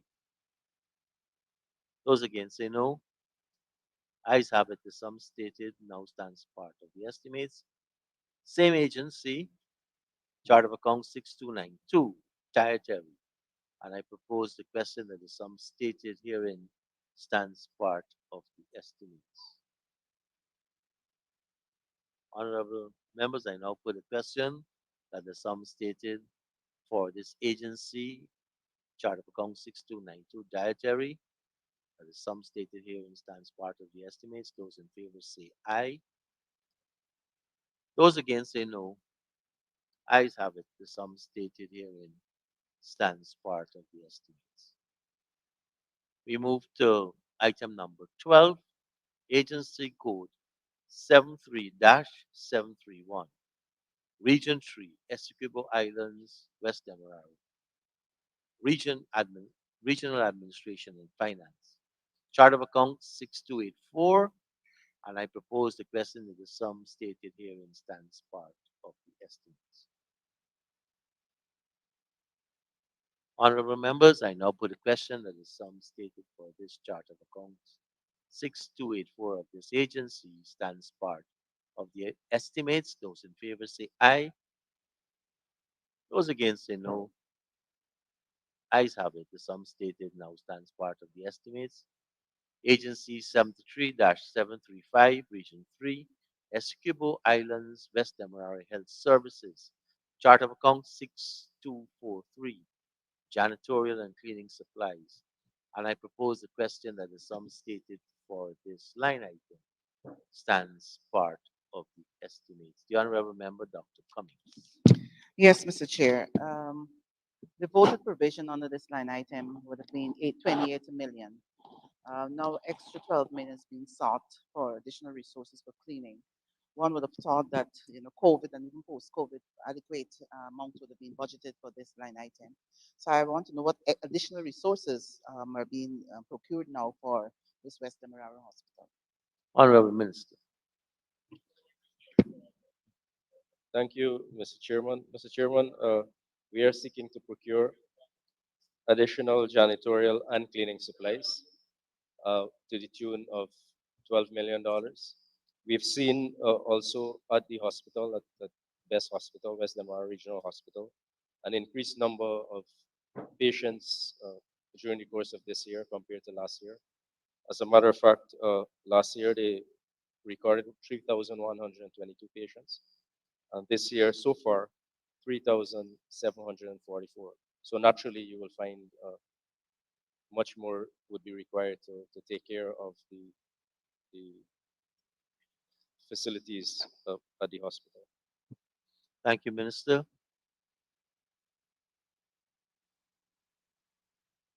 Honorable members, I now put a question that the sum stated for this agency, chart of account 6284. Sorry.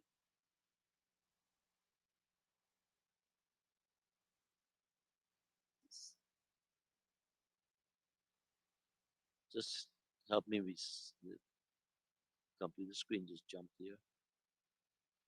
We were at 6243 janitorial supplies. And I now put a question that the sum stated for this agency, chart of account 6243, janitorial and cleaning supplies, that the sum stated herein stands part of the estimates. Those in favor say aye. Those against say no. Ayes have it. The sum stated herein now stands part of the estimates. Honorable members, we can now go to item 13. Agency 75-751, Region 5, Mahika Berbice, Regional Administration and Finance. Chart of account 6281, Securities Services, and I propose the question that the sum stated herein stands part of the estimates. Honorable members, I now put the question that the sum stated for this agency, chart of account 6281, stands part of the estimates. Those in favor say aye. Those against say no. Ayes have it. The sum stated now stands part of the estimates. Agency 75-754, Region 5, Mahika Berbice, Education Delivery. Chart of account 6281, Security Services, and I propose a question that the sum stated herein for this line item stands part of the estimates. Honorable members, I now put a question that the sum stated for this chart of account 6281 of this agency stands part of the estimates. Those in favor say aye. Those against say no. Ayes have it. The sum stated now stands part of the estimates. Item 75, Agency 75-755, Region 5, Mahika Berbice, Health Services, Chart of Account 6281, Security Services. I propose a question that the sum stated herein stands part of the estimates. The Honorable Member, Dr. Cummings. Thank you, Mr. Chair. Could I ask the Minister the 13,606,600 new allocation that's been sought, which security agency will benefit from this amount, this extra charge? And what's it due to? Is it more personnel, more locations? Could you explain? Honorable Minister. Mr. Chairman, am I at liberty to say which security agency here? Yes. Okay, it is SIAG. That's what I know the acronym to mean. Um, that's the name of the security agency, and they've been providing service in Region 5 during the course of this year. And it is to this request is to supplement shortfalls from rates. Thank you, Minister. Honorable members, I now put a question.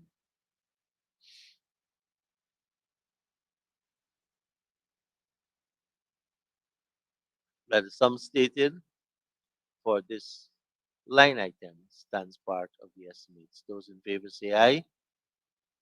Those against say no. Ayes have it. The sum stated now stands part of the estimates.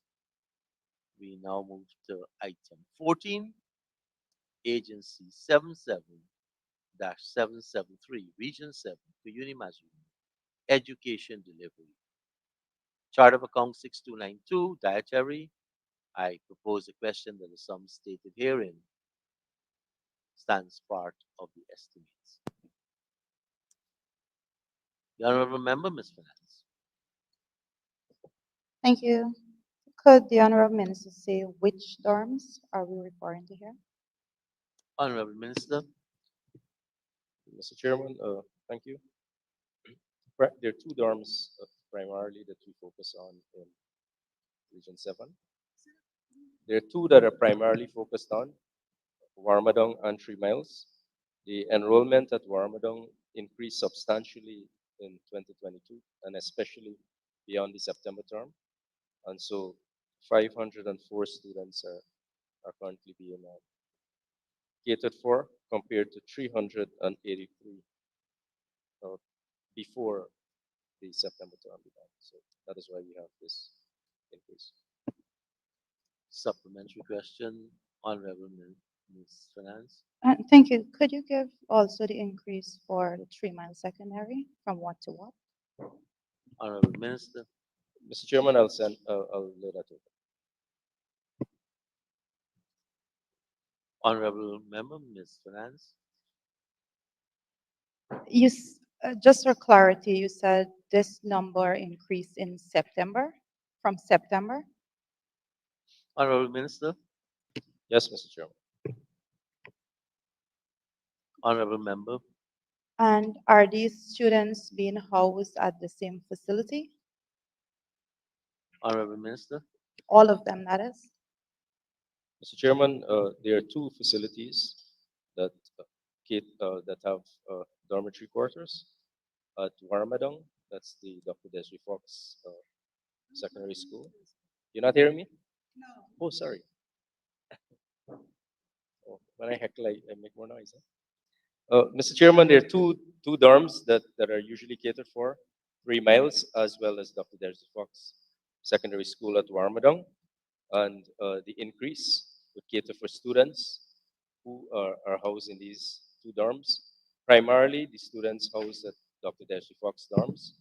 Those are the ones that have greater need, because we can access a lot of the other stuff from the town of Particle. Food stuff, that is. Thank you, Minister. Honorable Member, Ms. Finance. Could you say what is the design capacity of the dorms at Ramadan? Honorable Minister. Mr. Chairman, I'm here dealing with the food requirements of the children of the Upper Mazaruni. I'm not here dealing with the design requirements of a secondary school or the dormitory of a secondary school. Our focus is on making sure our children get adequate nutrition. So I would stick to what the supplementary request is, and that is to ensure that our children get enough food and proper nutrition in the Upper Mazaruni. Honorable Member, Ms. Finance. Thank you, sir. Sir, I am specifically looking at the line item that it's catering for the dietary, sir, but if we are catering for dietary and we're saying that the number moved from 382 to 504, then it gives the impression, and I asked the question before, of if all of the students are being housed at the said facility. I'm being told that the students, the two dorms is the 3 Mile Secondary and the Ramdong Secondary dorms. Sir, if you have dietary being facilitated there, then it is only natural that I'm asking if the students are actually having the Honorable capacity being member, met there, what I if they're sleeping in beds and so forth there. Honorable member, this deals with dietary, and the minister did explain the increased number, and so with increased numbers, you'll have to provide increased quantities of dietary. I Go ahead, have a Honorable follow-up on the dietary, sir. Honorable member. Go ahead. Could the minister say if from this allocation, it will assist with the current water shortage that the children have at Ramlang Secondary? Honorable Minister. That's not true. That is not true. I'm currently speaking with them. Honorable Minister. Allow the minister. I know all of his colleagues are anxious to assist in the answer. Go ahead, Minister. Thank you, Mr. Chairman. Mr. Chairman, this line item deals with the provision of adequate food and nutrition to the children of the Upper Mazaruni. Thank you. Honorable Member, Ms. Fernandez. And thank you, sir. Could the honorable minister say what methodology is being utilized to make sure that the students at Ramadan Secondary in particular is not left without food supply as was the case early in the year? I know that the allocations here are saying that there would be resources available, but the last time the reasoning given was that there was a delay because of shipment of the supplies and all of those things, and students were left with basically bare rice to eat. So what provisions are being put in place to make sure that this allocation is utilized efficiently and effectively? Honorable Minister. Mr. Chairman, I want to be unequivocal on this matter. We have never left any child in the interior without food. Any child in the country without food. That has been a hallmark. When I was growing up in Berbice in the 80s, we were struggling for food under the PNC. So that is what the record is. There is no child in the Upper Mazaruni or any part of the interior. And since '92, not a single child in this country has suffered from white mouth and beriberi, as happened under the PNC. Honorable Member, Ms. Fernandez. Thank you, sir. Could the honorable minister say what portion of the money will be utilized in Ramadan and what portion will be utilized for the 3 Mile Secondary? Honorable Minister. Mr. Chairman, the procurement process, based on the numbers, would determine how much go towards Warmadong and the rest to 3 miles. So I would believe that, or I'd be happy if we can leave that to the procurement process. I have no authority to determine the procurement process, quite unlike what happened in the last government. Honorable Member, Ms. Fernandez. Sir, we're looking at the provision here, a specific number, therefore some thought I would only assume was given when putting together this number. The minister said that it is to be utilized between those two dorms. So I'm going to ask a different question if that's going to help the minister a bit. Could you say, sir, could the honorable minister say what is the amount, give an average if you could, at the very least, that is utilized per student per year? Honorable Minister. Mr. Chairman, I can work out the math in terms of what each meal will cost, but I can lay that over in the meantime, well, in lieu of me saying it now. Thank you, Minister. Honorable members, I now put the question that the sum stated for Agency 77-773, Region 7, Education Delivery, Chart of Account 6292, Dietary, that the sum stated herein stands part of the estimates. Those in favor say aye. Those against say no. Ayes have it. The sum stated now stands part of the estimates. Item 15, Agency 79-794, Region 9, Upper Takatu, Upper Essequibo, Education Delivery, Chart of Account 6292, Dietary. And I propose the question that the sum stated herein stands part of the estimates. Honorable Member, Mr. Henry. Thank you. Thank you very much, Mr. Chairman. um, Dietary.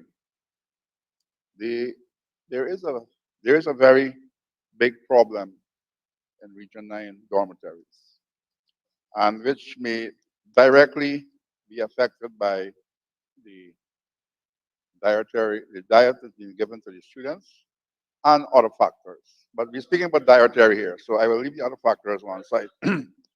The question is with, the problem there is that the children are suffering from low sugar count and, yeah, low sugar count, and because of that, the all sorts of paranormal activities may be happening or are happening there.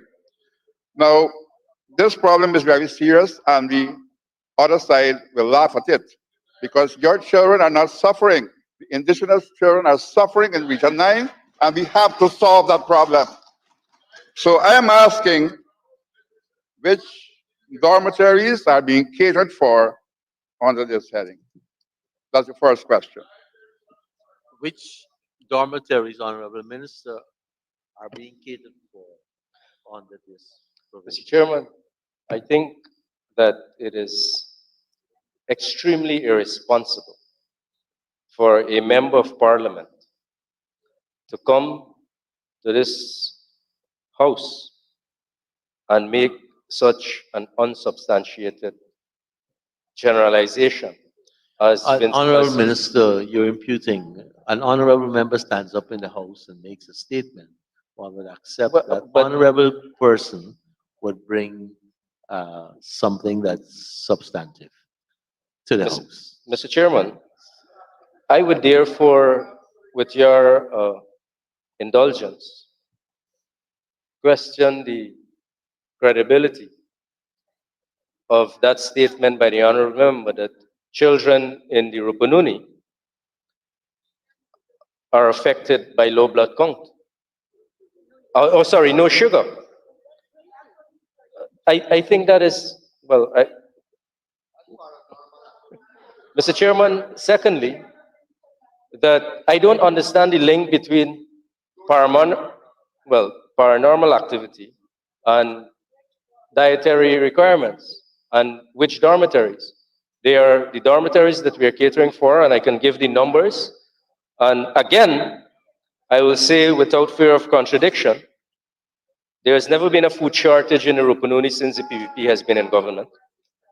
And every child in the Rupununi, because this program started under the PVPC, and 364 students, St. Ignatius, 236, Sand Creek, 298,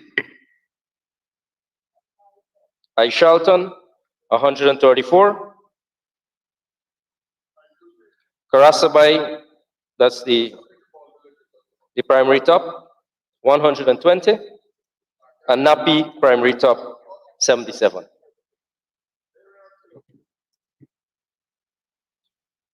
Honorable Member, Mr. Henry. Thank you very much, Honorable Minister, for answering that question. And I would just want to say that the Minister of Education should have been answering these questions because since the paranormal activities have been happening in all the dorms, which may be related to the dietary condition. There has not been a statement from the Ministry of Education saying what are the root causes and how it could be solved. I have how it could be solved, but it's not a place for it here now. So thank you very much. Honorable Minister, would you want to respond to the statement with respect to the appropriate minister to answer and the linkages between the low dietary or the low sugar content paranormal activities across the region? Mr. Chairman, I think it's a paranormal question. That's the most that I could say, probably from a paranormal person. Thank you, Honorable Minister. Honorable members, I now put the question that the sum stated for Agency 79 794, Region 9, Upper Takatu, Upper Essequibo, Education Delivery, Chart of Account 6292, dietary, that the sum stated herein stands part of the estimates. Those in favor say aye. Those against say no. Ayes have it. The sum stated herein now stands part of the estimates. Honorable members, thank you very much, Honorable Minister. Honorable members, this completes consideration of all the items on financial paper number 3 of 2022. I will now put the motion, which is that the Committee of Supply approve of the proposal set out in financial paper number 3 of 2022, supplementary estimates covering current and capital, and totaling 44,443,164,154 for the period ending December 31st, 2022. And I now put the motion. Those in favor say aye. Aye. Those against say no. Ayes have it. The motion is carried. Let the assembly resume.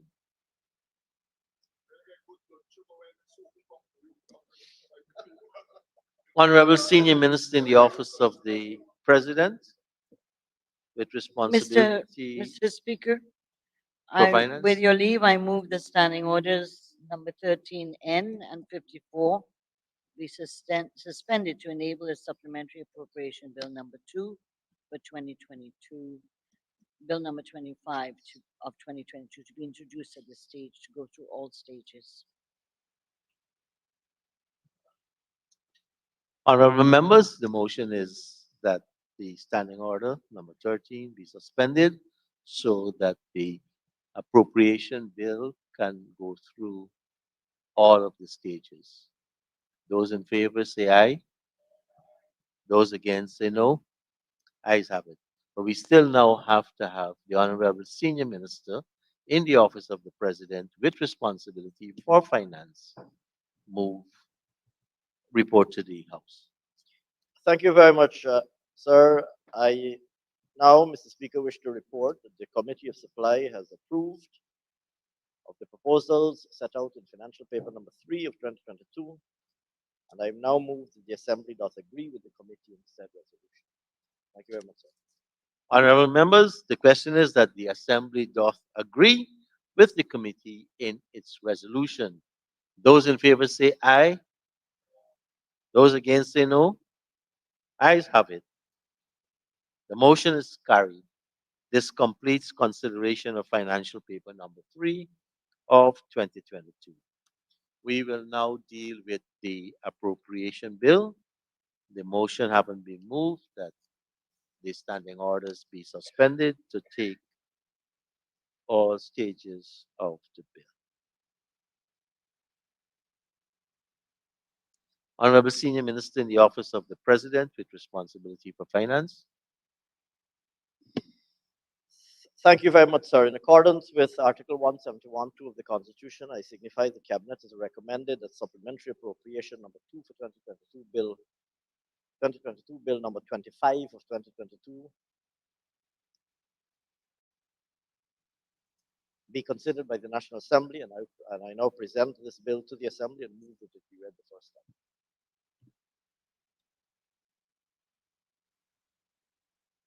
The question is that the bill, the supplementary appropriation number 2 for 2022, Bill 2022, Bill number 25 of 2022, be read the first time.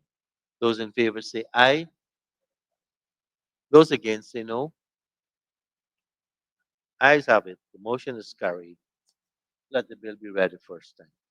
Supplementary appropriation number 2 for 2022, Bill 2022, Bill number 25 of 2022.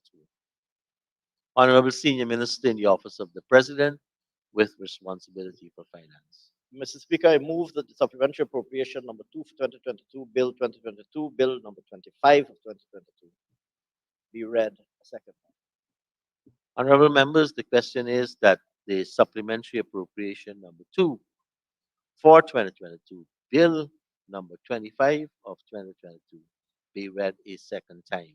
Those in favor say aye. Those against say no. Ayes have it. The motion is carried. Let the bill be read a second time.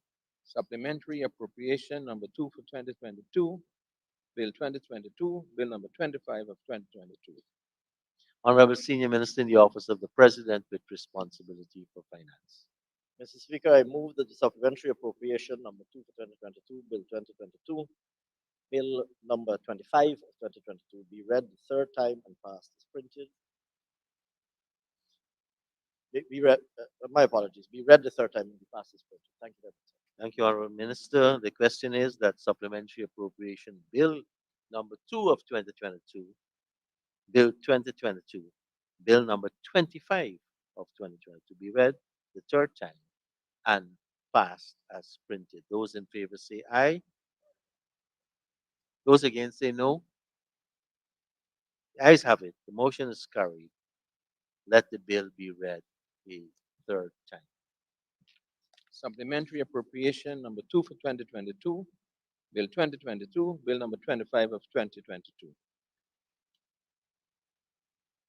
Honorable members, this would be a good time to take a short suspension of half an hour and we can resume to consider the other business on the agenda for today.